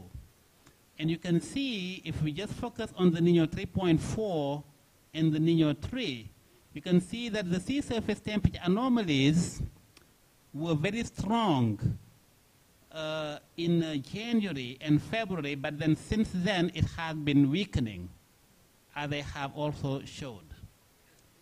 So this is what is happening on top at the sea surface temperature. But it's not only about the surface of the ocean. It is also about the subsurface of the ocean, what is happening underneath the ocean. And so you can see that if you look at underneath, this is the ocean depths, and this is the sea surface temperature anomaly over the ocean depth. You can see, and this is evolution over the past several weeks. You can see that this cooling here also has been subsiding, okay? And the warming here is getting stronger and stronger, and that's going to bring about neutral or average condition at the top of the surface.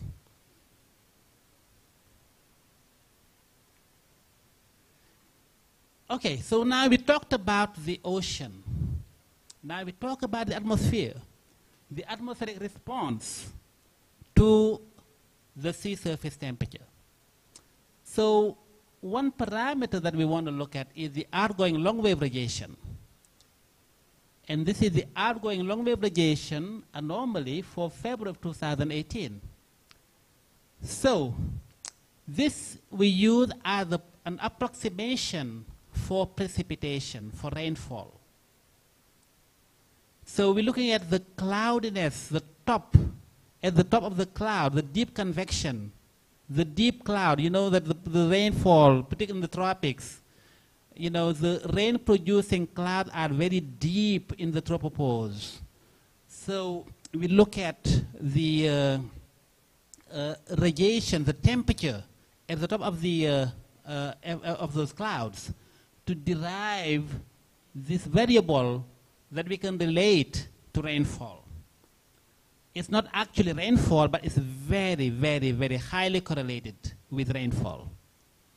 So again, in our convention, when we look at the outgoing long wave radiation anomaly, when we shade in orange to red, that means that less precipitation, less rainfall.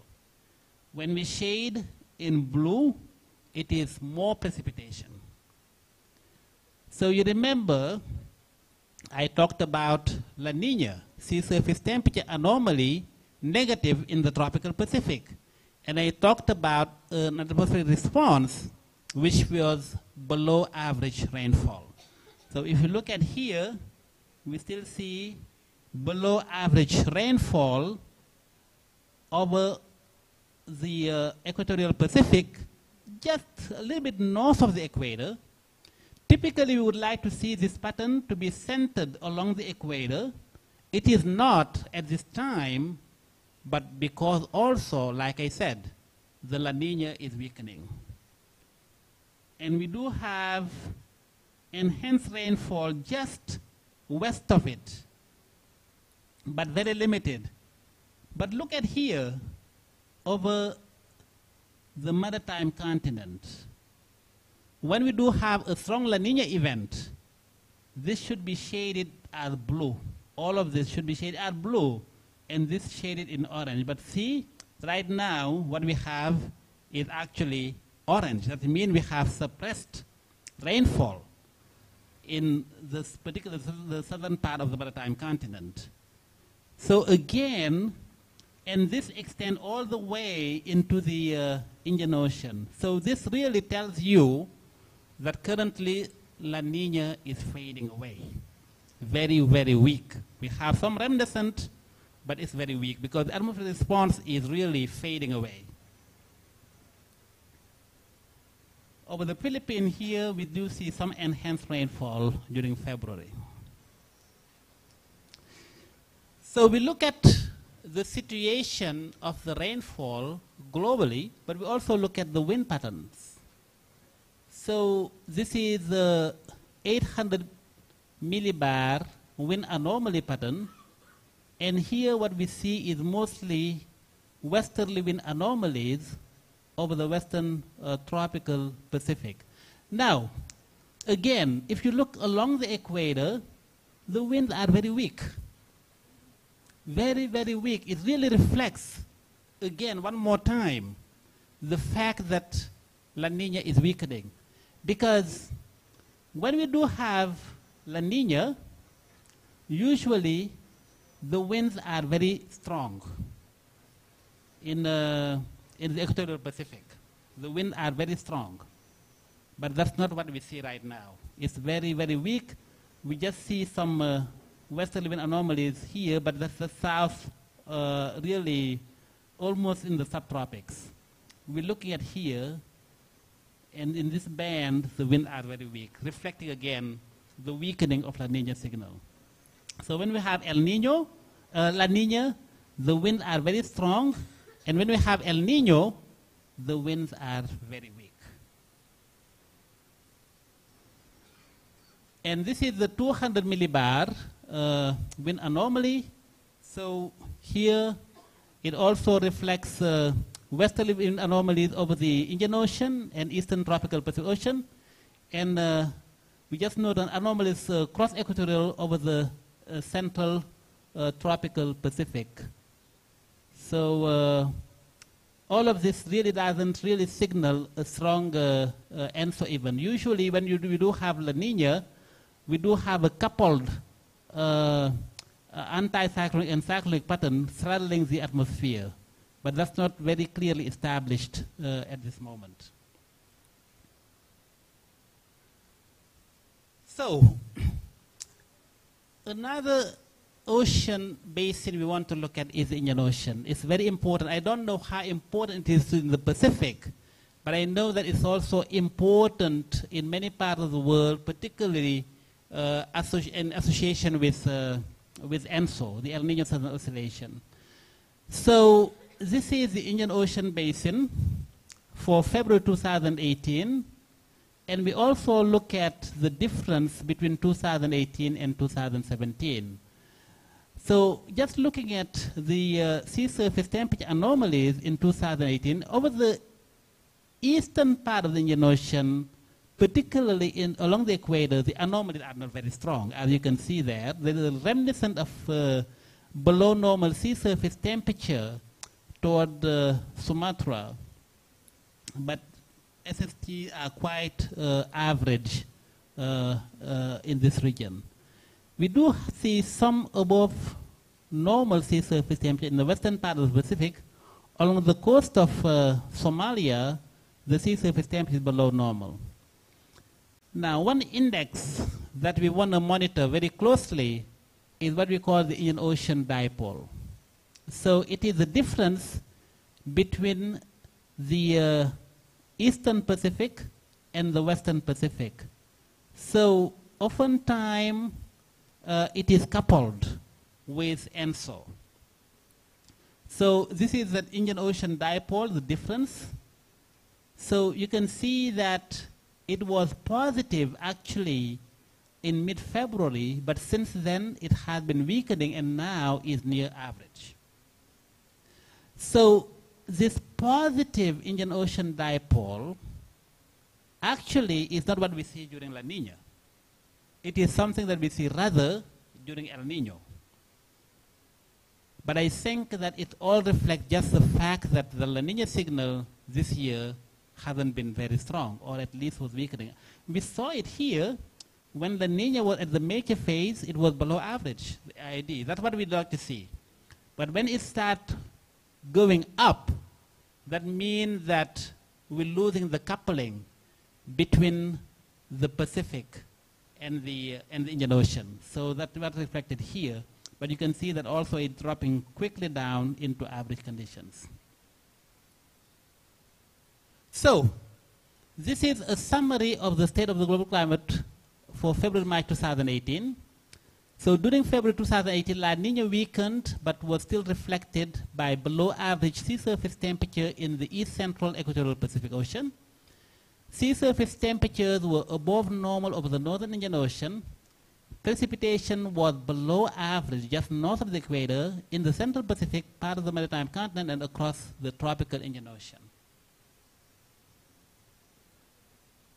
Now we're going to move into the forecasts. So this is the CPCIRR official Nino 3.4 outlook. So remember I told you that we look at the Nino 3.4 more than any other region because this is the region that is that has been demonstrated to be mostly coupled between the ocean and the atmosphere. So the official forecast of the Nino 3.4 is based on models. We look at outputs, model output in the Nino 3.4 region from many, many models.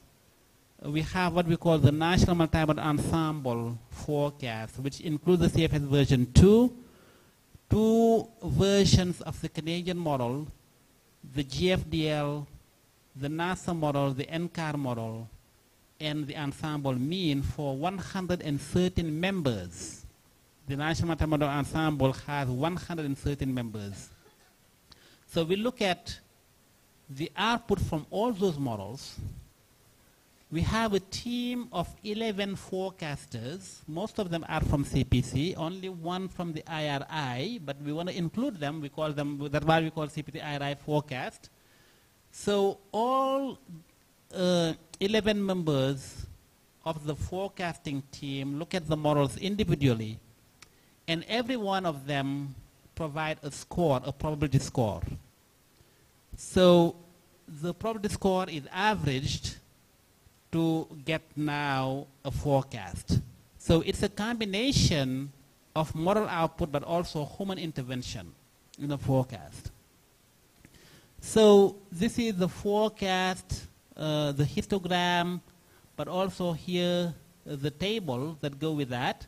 So you can see blue shows the probability for La Nina to occur.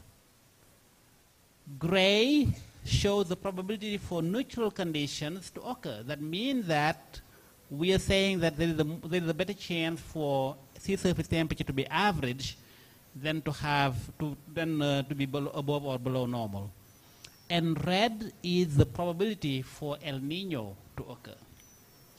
So you can see that at present time, for the forecast that was updated recently, February, March, April at 62% for La Nina.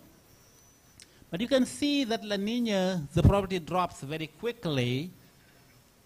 In April, May, June, it dropped to 31%. And then the probability for neutral conditions to occur is at 62%. So this stay at 62% for May, June, July, and then it starts dropping also, and everything averaging. So you can see that for October, November, December 2018, we're saying that, okay, we have a 20% chance for La Nina, 40% chance for neutral, 40% chance for El Nino. This forecast is not a very strong forecast. It's a very weak forecast. It's not a very confident forecast. But also you can see that the lead time is very, very, very long. So the longer the lead time, the less confident we are in the forecast. Here, we have more confidence. We know that there is 0% chance for El Nino to occur, but there is 62% chance for La Nina to continue. But we're already in February, and almost March is gone, so we know that through April, the La Nina will continue. But then already March, April, May, we drop that probability to 44%, and neutral rising to 54%. And that is why we're saying that a transition from La Nina to ENSO neutral is most likely during the March-May season. Now, these are the sea surface temperature forecast, and this is using 1 to 8 March initial condition. So for those of you who are not meteorologists, we work a lot with models, and those models need to be initialized. So they initialize with observations, but they also perturb to make different members.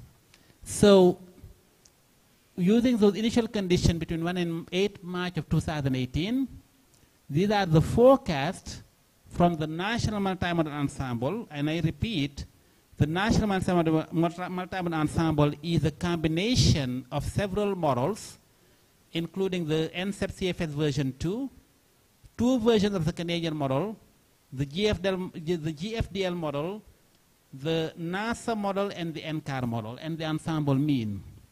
So it's showing below normal sea surface temperature, higher chance for below normal sea surface temperature through April, May, June, weakening in May, July, and further weakening in June, August, and by July, September, it's almost gone. So these are the forecasts. And you can see what we want to see over the Indian Ocean, almost no response at all. It's very neutral. So it definitely a very weak La Nina signal that is actually fading away. This is the forecast for the Indian Ocean dipole, and this is from the Australia Bureau of Meteorology, looking at 6 different models here. And again, this forecast favor neutral Indian Ocean dipole for the northern hemisphere spring and early summer. So in this particular forecast, these are the histograms plotted horizontally. So if it is going this direction, you're talking about the positive IOD, Indian Ocean dipole. If it's going this direction, we talk about a negative Indian Ocean dipole. So you can see these are the months of March, months of May, and months of July. So it looks like that only one model is getting closer to a positive Indian Ocean dipole, but you can see that all of them are within the neutral state here. And by July, some of the models are tending toward negative direction, but it's still under the neutral territory. So again, this also reflects a lot of uncertainty in the forecast for the Indian Ocean dipole.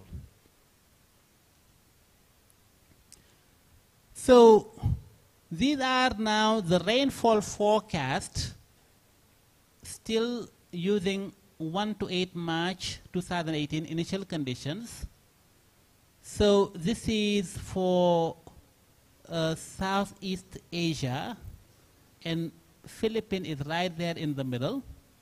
So these are the forecasts directly coming out of the NNME model. So this is not a downscaled forecast. It's just what the model is telling you. So the model is saying, and these are probability forecasts. It's categorical probability forecast. So in green, we're showing that there is a higher chance for rainfall to be above average. In red, we're saying there is a high chance for rainfall to be below average. And in gray, we're saying that there is a high chance for rainfall to be average. So if you look at the Philippines for April-June 2018, we're saying that, the model is saying that there is a high chance for rainfall to be above average. And that also continues through May and July. And weakening as the lead time increases, and here, July, September, we have almost nothing. Now, these are, like I said before, model-derived forecasts. That if we look at the models, like I told you, we have 113 members of the NNME model. So we survey the models, the members, those 113 members, and we look at the probability for rainfall to be above average, average, or below average. It is a good tool to use as a guidance for forecasting for the Philippines. However, my preference in forecasting is to downscale this information using local observations from the countries, including Philippines. Before I came here, I was telling my colleague Annalisa that I actually tried to downscale the NNME model over the Philippines, obviously using data that we have in CPC, which is gridded data, quarter-degree resolution. And the results I got were not very encouraging, so I don't want to pursue that because they were not encouraging. I don't know if it is because of the quality of the data, or is it because of the season that we're looking at? Because when I look at the winter season, it seems to me that I have higher skill in the winter season than during the summer season. But that's something to discuss with PAGASA. And maybe if PAGASA uses its own observational data, maybe the result will be much better, hopefully. There's a gentleman, his name is Joseph. I don't know if Joseph is here today or not. Huh? Oh, okay. So Joseph, actually I'm in contact with Joseph, providing him with the NNME data, so that he can try to downscale this, and hopefully we can have results that will be more encouraging for the Philippines. So this is temperature outlooks. I could have plotted also just for Southeast Asia, but I just want to, temperature usually is dominated with the trend. And we see that for the Philippines, the signal is quite mixed for April, June. May, July, there is a tendency for warming, but also the signals are not very strong. And this is a summary. I look like I'm losing the signal here, but a transition from La Nina to ENSO neutral is most likely 55% chance during the March-May season, with neutral conditions likely to continue into the second half of the year. The National Multi-Mode Ensemble forecast through the Northern Hemisphere summer 2018 favor above average rainfall and above normal temperature over the Philippines. Additional forecast resources can be found, and those are the links where you can find additional forecast resources. We also can provide data as well. If there are people interested in data in binary form or in grid format, or even in CPT format, we can also share that data with you. Thank you so very much. I'm so humbled to be here, and I would like to take this opportunity to really thank the organizers of this forum. PAGASA really did a wonderful job for reaching out to me. Also the World Food Program for supporting my travel here. I really appreciate it. I'm so humbled to be here and to be able to share my knowledge and expertise with you. Thank you so much. Appreciate it. Thank you, Dr. Wasila Thiao. May we request you to please stay here first? Thank you, Dr. Wasila. Okay, if you have some questions, he's willing to entertain some questions. They could also raise their question in the afternoon. In the afternoon, they also have the, but you could also. Oh, so the open forum will be done later in the afternoon? Yeah, but if you have some burning questions as what Dr. Wasil have said, so you may ask. We have a microphone over here and over there and another one here. So, sir, yes. Sir, you can use the microphone at the left side. Po.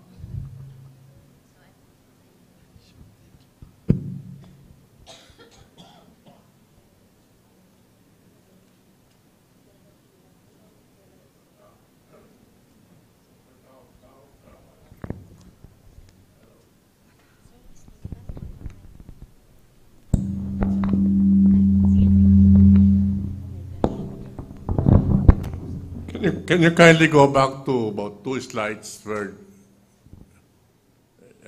April to June, that for just have a question. Go back.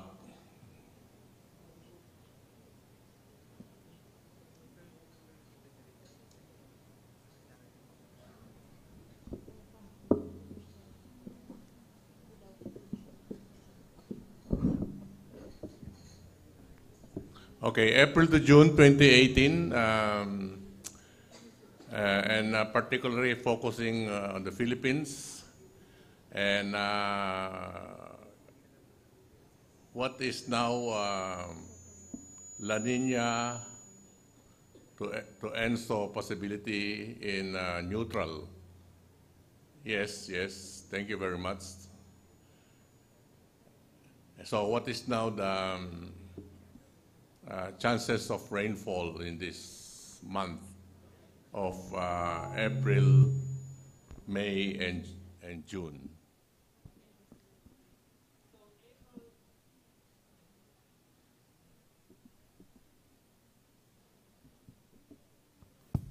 April here. So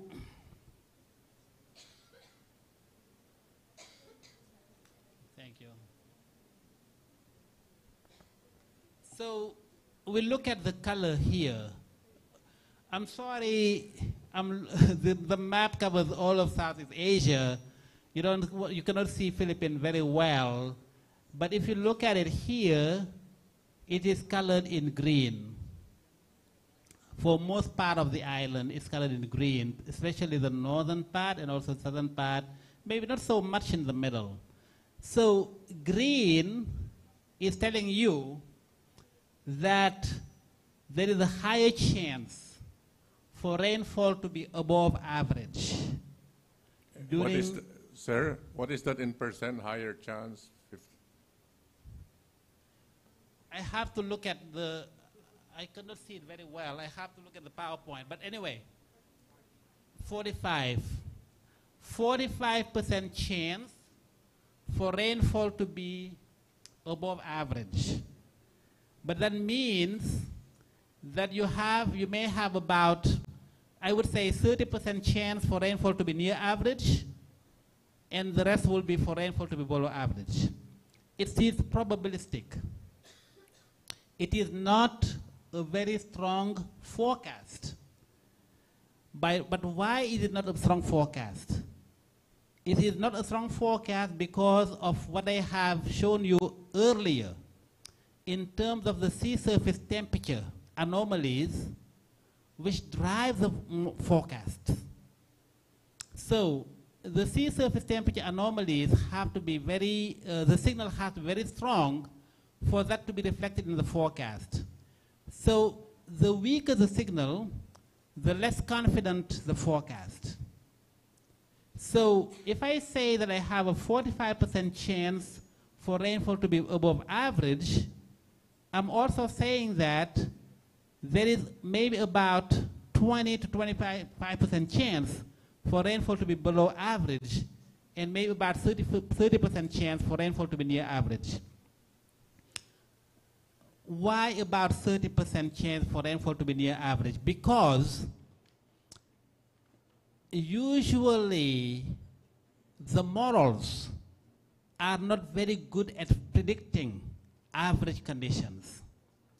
So that's about the climatological probability forecast, 33, 33, 33. So the models, usually the neutral condition is very, very seldom that we can raise the probability for neutral, for average condition to about 40 to 45% chance. So that's why I am saying that the probability for average condition may be 30%, so 20% chance for below average rainfall. So it is still a usable forecast. 45% chance for rainfall to be above average and 30% chance for rainfall to be below average is still a usable forecast if I'm a user of climate information. Because I can say that, okay, I can bet that rainfall gonna be, there's a higher chance for rainfall to be above or near average condition. But still, there is a small chance for rainfall to be below average, which is even if it's a 20% chance. So I need to also factor that into my decision-making process. More importantly, it is not only about the seasonal forecast, and this is something that we need to discuss with PAGASA. Here we are in March, and we're saying that this is a chance for rainfall to be above average or below average. But how about the variability of rainfall within April, May, June? Within the season, how is the rainfall going to vary? That's also very important. So this forecast need to be updated not only every month, and we also need to look at the monthly forecast, but we also need to update with week 2, week 3, week 4 forecast so that we can track the evolution of the precipitation pattern. And we can adjust our decision accordingly. So at the Climate Prediction Center, we are doing operational week 1, week 2 forecast. We've been doing it for several years now. And for the last 3 years, we have started to develop tools for the week 3, week 4 forecast as well. And there is good predictability at the time scale for certain regions of the world. I don't know if Philippines is one of them, but there is good predictability for certain regions of the world. And I think that that information could be extremely useful in terms of supplementing the seasonal forecast. And I think that will be helpful to the decision makers. Thank you. Thank you too. Okay, any question before we give our, okay, sir? Kindly state your name and affiliation, sir, for documentation purposes. Thank you. Hello, I'm Jesus Simon from the Agricultural Sector Federation of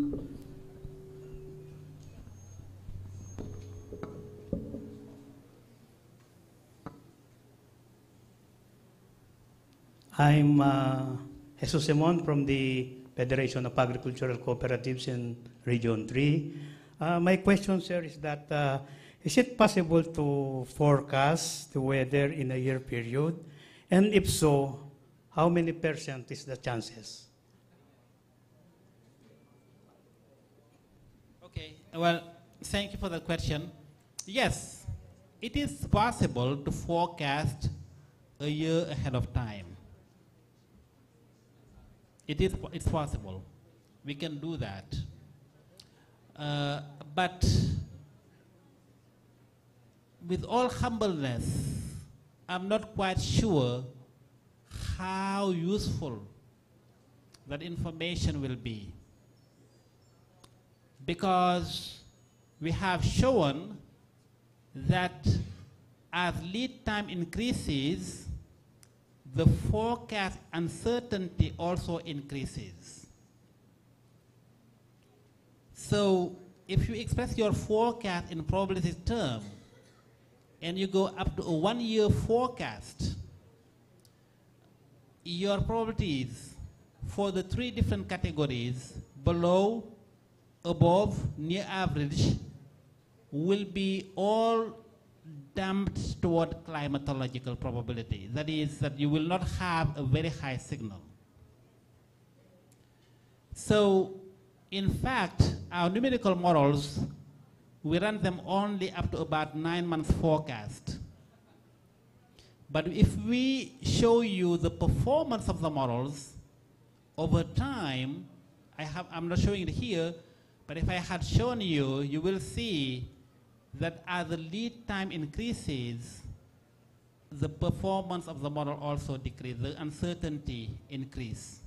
So in operational seasonal forecasting, we're saying that maybe we could go up to 4 months lead time, 5, 6 months lead time, but even 9 months is really stretching it. Now, when you use a statistical model, I'm not talking about a dynamical model, a statistical model, because statistical model is trained using historical data, right? It could be 30 years, 40 years, 50 years, 60 years, 100 years, whatever it is. So if you live in a region that is dominated by trends,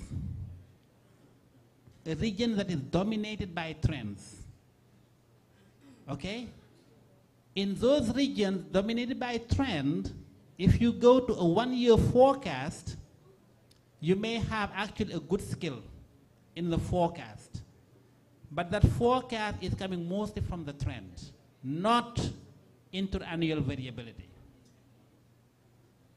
I don't know, I don't think that PAGASA is dominated by trend. Maybe you know better than me. But if a region is dominated by trend, if the climate is dominated by trend, long-term trend, if you go to a 1-year forecast, then you will have a good signal. Because the 1-year forecast is going to be almost like doing a 1-month forecast. But that forecast is coming from trend.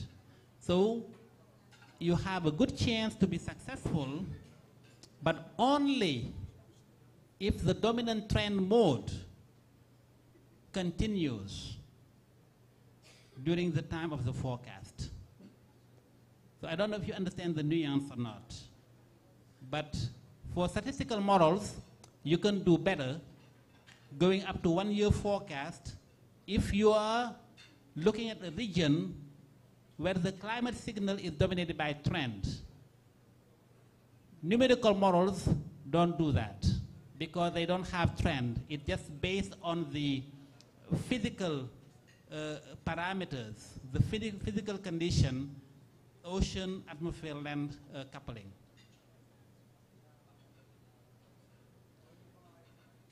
Okay, I hope I was not too technical. Thank you. Okay, another question from Mr. Congon. Gerard Congon from Salinas. I hope you don't mind if I ask 2 questions. Is it okay? Sir, the first question is, the sea surface temperature affects the atmosphere. That's why we will have the El Nino or a La Nina. So the first question is, how much does the atmosphere in turn influence the ocean? Because it's whenever you come up with an ENSO forecast, it's the ocean SST affecting the atmosphere's temperature and hence whether it's rainier or drier. But by how much does the atmosphere in turn feedback loop and influence the temperature of the ocean? That's a very, very, very interesting question. It's a coupled system. It is coupled. It's like chicken and egg. Okay. Which one drives the other one, we don't know. The reason why we emphasize the sea surface temperature is because the ocean has a long-term memory. That is, when the ocean settles in a way, in certain way, it continues throughout for several weeks at least before it changes again. While the atmosphere is very chaotic. It's on the move all the time with so many waves going on and, you know, so the atmosphere is much, much more variable. And within the atmosphere, there's some variability that actually we do not understand the dynamics, you know, behind it, you know. So we understand the major modes of variability. At short range, subseasonal, long range, we know about the Rossby waves, we know about the Kelvin waves, we know about the MJO, we know about the southern oscillation, but there is some internal variability that we even don't understand, it cannot model. So that is primarily the reason why we emphasize sea surface temperature, because of the long-term memory. But in terms of developing ENSO conditions, El Nino or La Nina, it's a chicken and egg. Because it's what we call a feedback. There is a positive retroactive feedback. That is the winds, the wind or the SST, which one comes first, we don't know. But anyway, they are correlated. If the SST anomaly become positive, the winds become weak in the tropical Pacific, and then you have, what we call a Walker circulation that is reduced, the cloud response, and then we have El Nino settled. So if the winds are stronger, you tend to drive more cold water coming from the ocean over top, and then you have negative SST anomalies, and then you have less rainfall in the equatorial Pacific, more rainfall in the western Pacific, and you have La Nina going on. So which one drives the other one, we don't know. But they are very much coupled. Is it, well, just a connection to that first question, your answer. Is it because that the ocean is liquid and the density of that liquid is higher, it carries more heat when compared to the atmosphere, which is mostly water vapor gas? So that's why the ocean has a memory, because it's a denser fluid. Is that right? Yeah, I never thought about it that way, but it's possible. Certainly, maybe an oceanographer will be able to respond better to that question. I'm not an oceanographer, but it could be related to that. I don't know for sure. My second question. We've seen a lot of global climate models predicting the effect on the planet when the Earth's temperature is higher by 2 Celsius, 3 Celsius, and so on. What do your models tell you when the 2 Celsius, 3 Celsius warmer planet, what does that translate into the ENSO cycles? What will it mean if we're 2 degrees warmer? What does an ENSO model look like in that kind of a planet? Yeah, that is also. Is it more frequent? Is it more intense? That is also an excellent question. What you see here, the model I'm showing here are not climate change models. These are models for prediction of short-term climate variability, that is, monthly, seasonal, time scale up to about maybe 9 months. We're not doing real projections. But also what you see in the models is that when you look at the temperature forecast, most of the time, most places in the globe are warm. There is a high chance for temperature to be above normal if you look at it in the models. And I think that because the models are picking up in the trend for temperature to increase. However, we are not seeing that in the tropical Pacific Ocean. You can see that clearly when La Nina is settling, the models are very good. The models are not good at initiating an ENSO event, La Nina, for instance. Let's just say La Nina, because La Nina is below normal, because you're talking about more frequent El Niños, right? Because of warming. If you say more warming, so people think that then warming is everywhere and then the Pacific Ocean is all warm. But the ENSO is an interannual variability signal. So we have warming, global warming, but we also have interannual variability. And ENSO is an interannual variability signal. So that is that even in a warming climate, in a global warming climate, we're still going to be having La Nina events, okay? And El Nino event also going to be happening. Now, there are studies that have shown, but these are studies, remain to be proven, that in a warming climate, we may have more frequent El Nino events, okay? Because of the tendency for the ocean to warm up.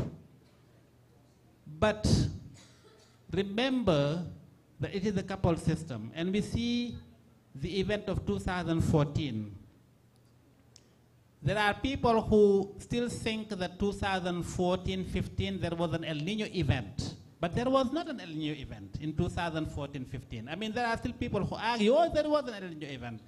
But according to our standards, how we measure El Nino event, there was not an El Nino event in 2014-15. There was an El Nino event only in 2015-16. But the 2014-15 was embedded with a global warming signal. There was warming everywhere in the global ocean. And people were starting to think, even CPC actually at some point, we predicted an 80% chance for El Nino to occur. But then it never occurred because the condition was never there. So the global warming can be there, but still doesn't mean that you're going to have an ENSO event. So we have to be very careful about dissociating global warming with, ENSO events. However, like I said before, studies have shown that in a global warming climate, we're going to tend to have more frequent extreme events. And that I do totally actually agree, that we may have more frequent events. Maybe we may have more alternating El Nino and La Nina events. I don't know, but it's possible. Thank you. Thank you. I think we have to cut off the question and answer because we have an open forum in the afternoon. And before we serve and break for lunch, we would like to give a token of appreciation to Dr. Wasila. So may I call Ma'am Flavi and Dr. Dalida to give the token of appreciation for Dr. Wasila. Miss Solis.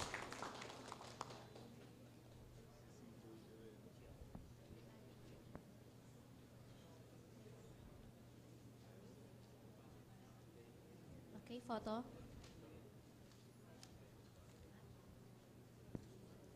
Okay, thank you, Dr. Wasila. And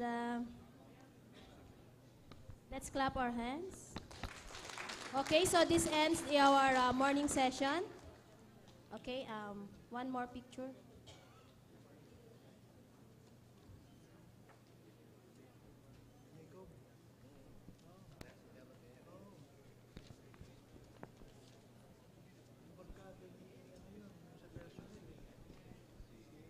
Thank you so much, Dr. Wasila. I think the lunch is ready. So I guess you need to form two lines. Yes. Other guests will be served.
weather we're having today.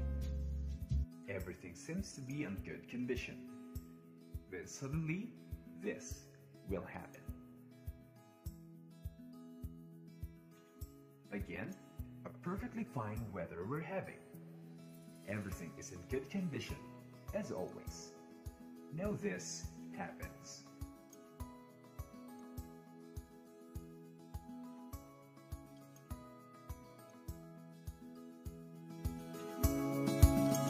In 1997, the Climate Information, Monitoring and Prediction Center was established as a new approach to climatological services, integrating past, present, and future climatic information. In response to the Climate Prediction Services project of the World Meteorological Organization.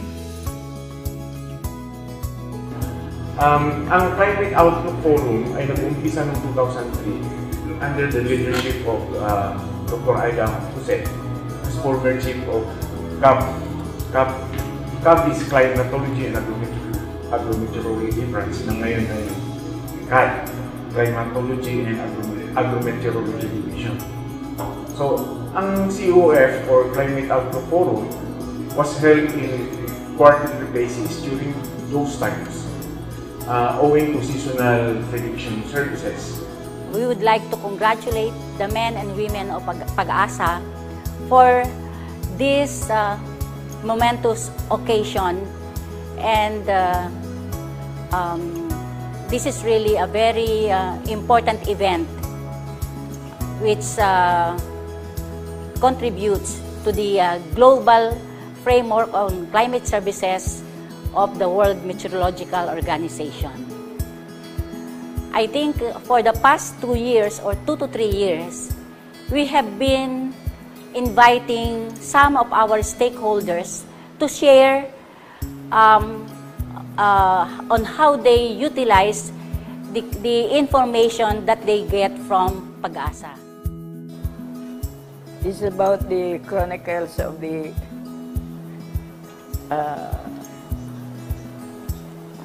activities that were used that lead to the organization of this monthly Climate Outlook Forum. Everybody was amazed about this El Nino event. Even PAGASA at that time do not have yet some knowledge about this El Nino phenomenon. So, sensing the urgency of this event, of this drought advisory, so I made a statement about this early drought related, this El Nino related drought advisory, which was received by PAGASA. So I made this statement confirming the potential losses on crops. Isa sa mga dahilan bakit ba nagkaroon ng Climate Outlook Forum was that PAGASA being a member ng Interagency Water Crisis Committee. Itong Interagency Water Crisis Committee is composed of, I think even up to now, mga water users, yung MWSS pa noon, National Irrigation Administration, Department of Public Works and Highways, and then, of course, Office of Civil Defense, and PAGASA as the provider ng impormasyon. I am the first presenter of the Climate Outlook Forum in 2003. March 3, nung una kong na-i-present yung climate outlook sa mga end users. So during that time, ang pino-forecast namin is by season, from 3 months up to 6 months. Wala pa tayong capacity na makapag-forecast ng lower ang temporal resolution. At one of the requirements ng mga end users natin ay mapaliit pa yung forecast by province. So yun ang mga hinihinging requirement noon ng mga end users. Very limited talaga yung aming resources during that time. Yung pino-forecast lang namin ay yung rainfall and number of tropical cyclone to occur during the period. Then yung sa akin naman, by the use of analog, ito yung tinatawag nating forecasting by looking back. During the 1997-98 strong El Nino, this event heightened the need for seasonal forecasts by various users, especially in the field of agriculture and the water sector. The Climate Outlook Forum has truly evolved through advanced science and as well as the very able human resource or the climatologists of the Climatology and Agrometeorology Division. Very remarkable experience with the Climate Outlook Forum is during the time when I was the first presenter of the forum. So it is just around the table discussion. And sa umpisa, yung sa Climate Forum, wala pa masyadong feedback from the audience, from the partners, from the stakeholders. Kasi hindi pa nila masyado naintindihan ang Climate Outlook Forum, yung ating forecast. But as the days goes by, dahil naka-educate na sila, doon na sila nakapagtanong at nagre-request na sila ng tailored forecast para sa kanilang sector. So isa yun sa mga... Isa pang napaka-timing ng aking panahon sa CLIMS ay nung nagkaroon tayo ng napakalakas na El Nino. That was in 2015-2016 El Nino, na kung saan nakapagbigay tayo ng napakagandang impormasyon ahead of time. At dito po napakita natin na kung gaano ang lakas at kapangyarihan ng isang institusyon kung nakakagawa tayo ng mga bagay na nalalaman natin na mangyayari sa takdang panahon. Unang-una. This is a commitment and a responsibility to our stakeholders to give them useful, useful, accurate and timely updates on seasonal climate forecasts and of course some of our other climate products and services. As far as I remember, that was the year 2003 when I was first involved in conduct of Climate Outlook Forum. So, si Dr. Jose. So, binigay niya sa akin yung presentation niya, yung climate variability and ENSO variability. So, napakalaki ng contribution nitong Climate Outlook Forum kasi nga po, it would serve as platform sa lahat ng mga stakeholders natin para maipamahagi or maipaliwanag natin sa kanila kung ano ba itong mga forecast na ito at ano ba yung mga uncertainties nitong mga forecast. Kasi kailangan po natin tandaan, when it comes to forecast, it will never be 100%. So, hindi po tayo Unang-una, congratulations sa Climatology and Agrometeorology Division for this 100 Climate Outlook Forum. Congratulations. Ito pong COF or Climate Outlook Forum, ito po yung naging venue namin ng HMD para mag-interact namin yung mga stakeholders katulad ng mga nasa dams, yung mga dam operators kasi usually nag-a-attend po itong mga ito. Then doon sa Outlook Forum na ito, nagkakapagplano kung ano ang dapat gawin, kung ilan or kung kailan magpapakawalan ng tubig or kung ano ang magiging volume ng tubig na ibibigay natin sa mga stakeholders sa irrigation, sa electrification at saka sa yung kung sa case ng Angat, ito po yung sa supply ng tubig para sa mga tao. Part ng Climate Forum ang pagbibigay ng weather update tuwing meron tayong activity. So dito na i-explain natin sa ating mga stakeholders ang kahalagahan ng weather forecast, paano natin ito i-interpret, at paano sila magre-react dito. Yun yung pinaka-importante, yung paano yung application nitong weather forecast na ito. Siyempre, hindi ko palalagpasin ang pagkakataong ito upang batiin o i-congratulate ang Climatology and Agrometeorology Division sa COF-100. Biro mo, 100 years, ay 100. As one of CLEM's flagship activity, the Climate Outlook Forum is a platform to disseminate climate information and so update an outlook in the coming seasons, provides opportunity for a regular dialogue between PAGASA and stakeholder institutions to promote enhanced understanding of forecast products and services, including their limitations and uncertainties, and better appreciation by PAGASA of users' information requirements.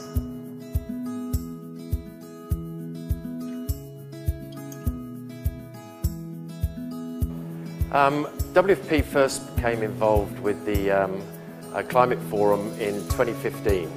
We were invited to one of the forums, and we came with a very open mind. And why did we come? Because we were very interested in the effects of climate. We wanted to understand more about it, and we recognised that PAGASA was the lead agency, a lead government agency for this. For the climate outlook, and we needed information for us to be able to better understand how climate was affecting the environment in the Philippines. Well, I started attending the Climate Forum in 2009. I visited PAGASA and I learned that there is a periodic climate forum, and that year I can still remember that. It was May 7, 2009. We were hit by Typhoon Emong. And that was a 200-kilometer-per-hour typhoon. And it really affected several towns in Pangasinan. And for us, that was really a wake-up call that climate and weather information is so important that a regular, consistent source of good information is important for our business and our communities. So, the use of climate information, particularly seasonal forecasts, was proven beneficial in all socioeconomic aspects. Farmers can reduce their vulnerability to climate variability, such as El Niño or La Niña, by increasing the resilience of their farming system through utilization of climate information. The water resources sector could plan ahead for water allocation, distribution, and prepare for impending impacts of ENSO, whether due to floods or droughts. Nakilala ko po ang Climate Outlook Forum. Una akong naging bahagi nito noong 2011, this was the time na nagkaroon kami ng partnership with PAGASA sa pagpapalaganap ng Climate Resiliency Field School sa iba-ibang munisipyo.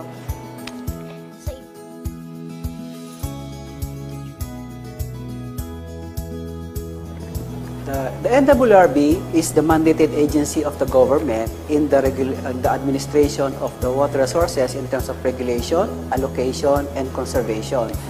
And we believe climate information are very relevant in terms of securing water availability in our water system, particularly groundwater and surface water. And we hope that with the guidance of PAGASA, we will be continuously be informed of incoming weather changes so that we can advise all our mango growers in the Philippines. The agricultural sector is very, very thankful to PAGASA, and we hope that we continuously get informations from PAGASA. In fact,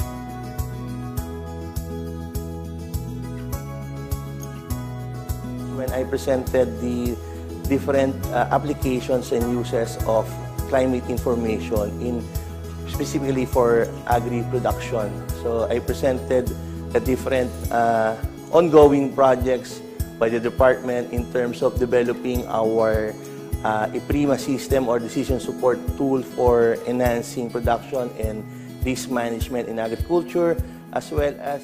This is around 2016 when we were just fresh out of the El Nino that year, and there were already indications that a strong La Nina may follow the strong El Nino. And because of this, we were really pressing for information from PAGASA with regards to what would be the outlook for the incoming La Nina. Will it be strong? Will it be weak? Because this would have a lot of implication in terms of the work that we are doing with DA during that year, the assistance that we're providing in Mindanao, because while we are already providing some on-the-ground assistance on areas that were hit by the drought and typhoon in central Mindanao during that time, we were quite worried that many of the work that we're doing for that project will be undermined if strong La Nina will come in. Unfortunately,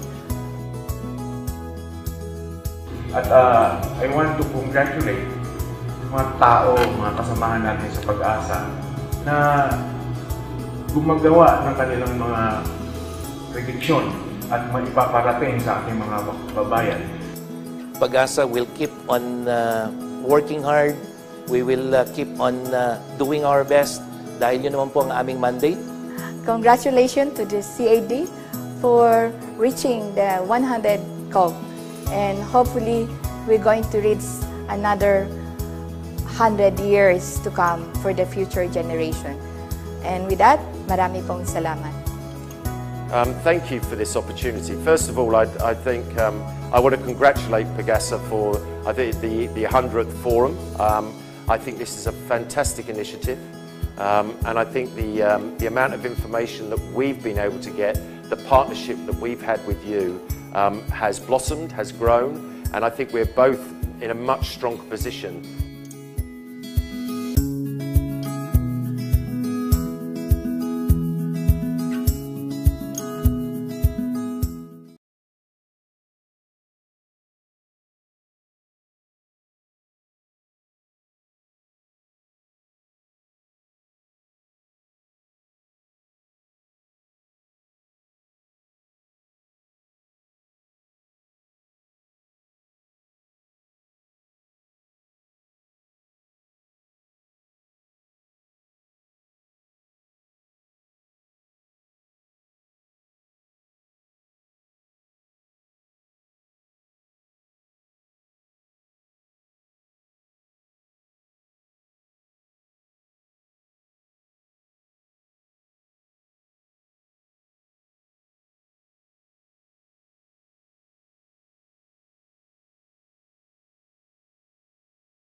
we're having today.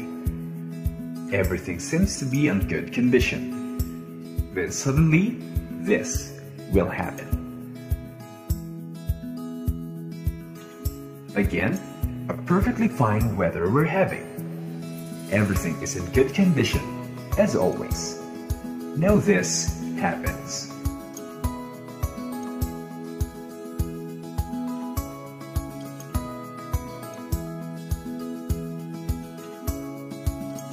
In 1997, the Climate Information, Monitoring, and Prediction Center was established as a new approach to climatological services, integrating past, present, and future climatic information in response to the Climate Prediction Services project of the World Meteorological Organization.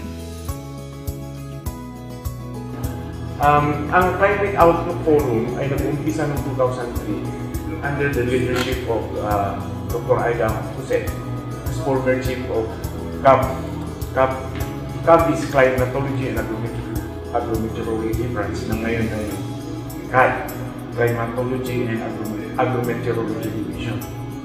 So, ang COF or Climate Outlook Forum was held in quarterly basis during those times, owing to seasonal prediction services. We would like to congratulate the men and women of PAGASA for this momentous occasion, and this is really a very important event which contributes to the global framework on climate services of the World Meteorological Organization. I think for the past 2 years or 2 to 3 years, we have been inviting some of our stakeholders to share on how they utilize the information that they get from PAGASA. This is about the chronicles of the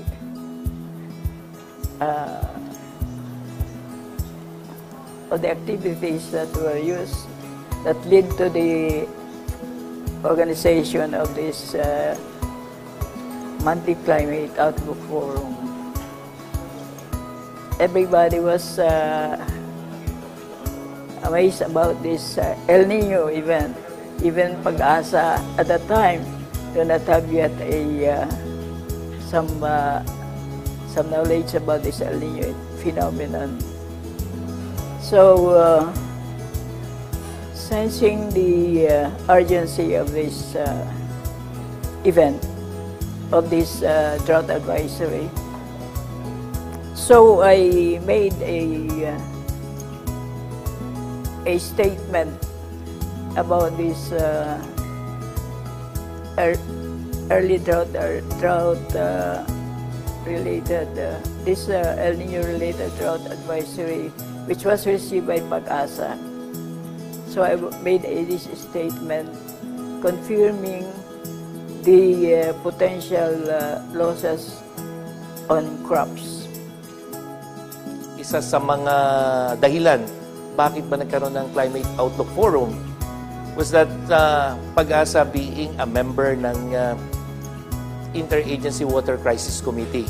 Itong Interagency Water Crisis Committee is composed of, I think even up to now, mga water users, yung MWSS pa noon, National Irrigation Administration, Department of Public Works and Highways, and then, of course, Office of Civil Defense, and PAGASA as the provider ng impormasyon. I am the first presenter of the Climate Outlook Forum in 2003. March 3, nung una kong na-i-present yung Climate Outlook sa mga end users. So during that time, ang pino-forecast namin is by season, from 3 months up to 6 months. Wala pa tayong capacity na makapag-forecast ng lower ang temporal resolution. At one of the requirements ng mga end users natin ay mapaliit pa yung forecast by province. So yun ang mga hinihinging requirement noon ng mga end users. Very limited talaga yung aming resources during that time. Yung pino-forecast lang namin ay yung rainfall and number of tropical cyclone to occur during the period. Then yung sa akin naman, by the use of analog, ito yung tinatawag nating forecasting by looking back. During the 1997-98 strong El Nino, this event heightened the need for seasonal forecasts by various users, especially in the field of agriculture and the water sector. The Climate Outlook Forum has truly evolved through advanced science and as well as the very able human resource or the climatologists of the Climatology and Agro-Meteorology Division. Very remarkable experience with the Climate Outlook Forum is during the time when I was the first presenter of the forum. So it is just around the table discussion.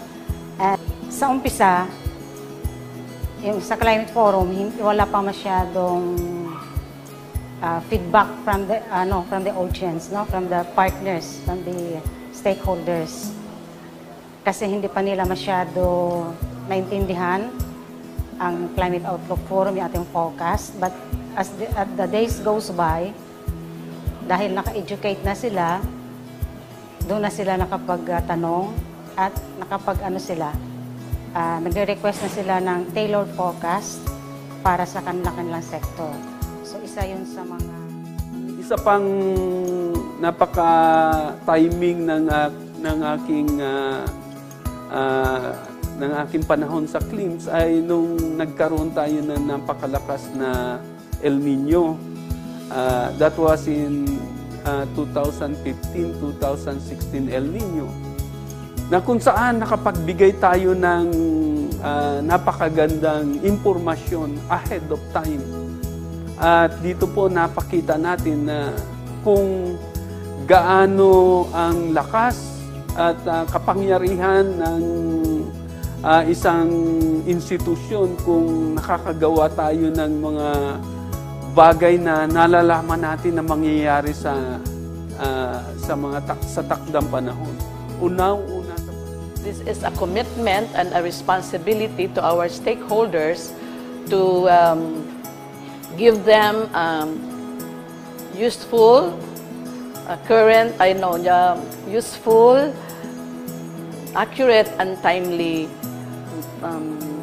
updates on seasonal climate forecasts and of course some of our other climate products and services. As far as I remember, that was the year 2003 when I was first involved in conduct of Climate Outlook Forum. So, si Dr. Jose. So, binigay niya sa akin yung presentation niya, yung climate variability and ENSO variability.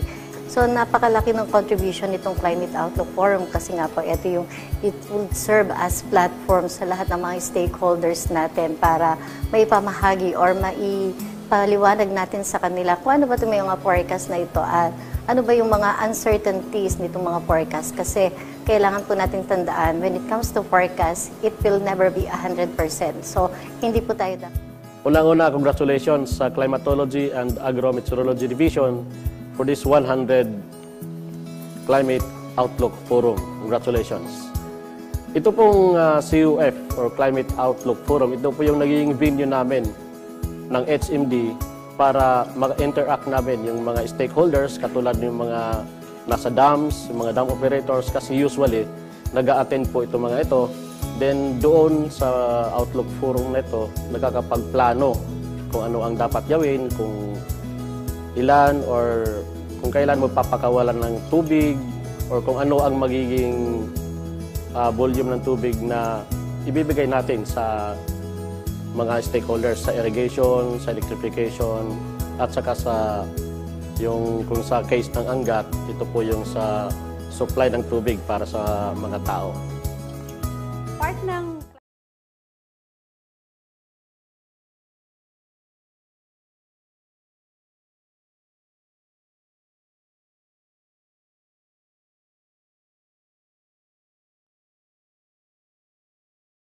weather update tuwing meron tayong activity.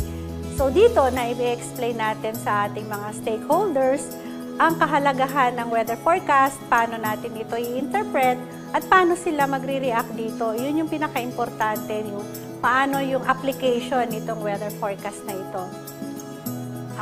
Siyempre, hindi ko palalagpasin ang pagkakataong ito upang batiin o i-congratulate ang Climatology and Agrometeorology Division sa COF-100. Biro mo, 100 years, ay 100?